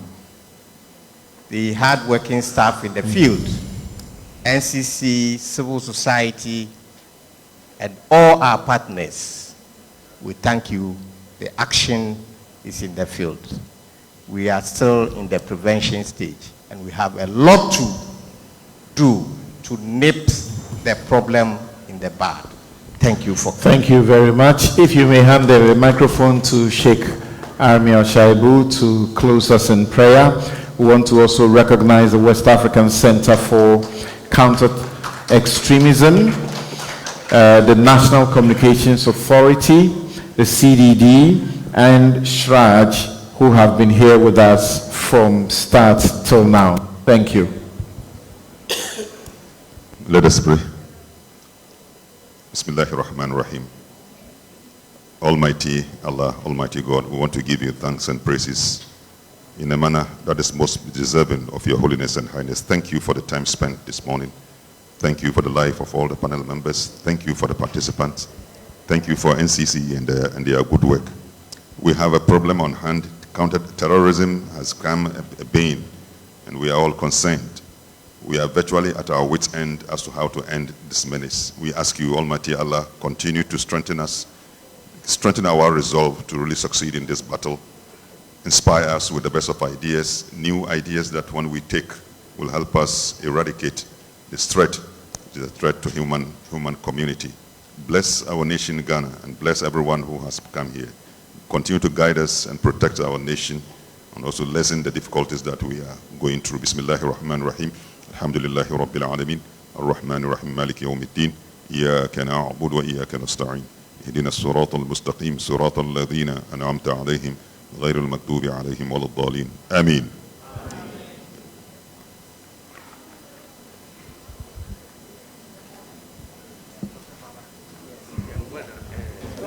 Thank you very much, Sheikh. Please, we'll attend to you at the back. Sheikh, please wait.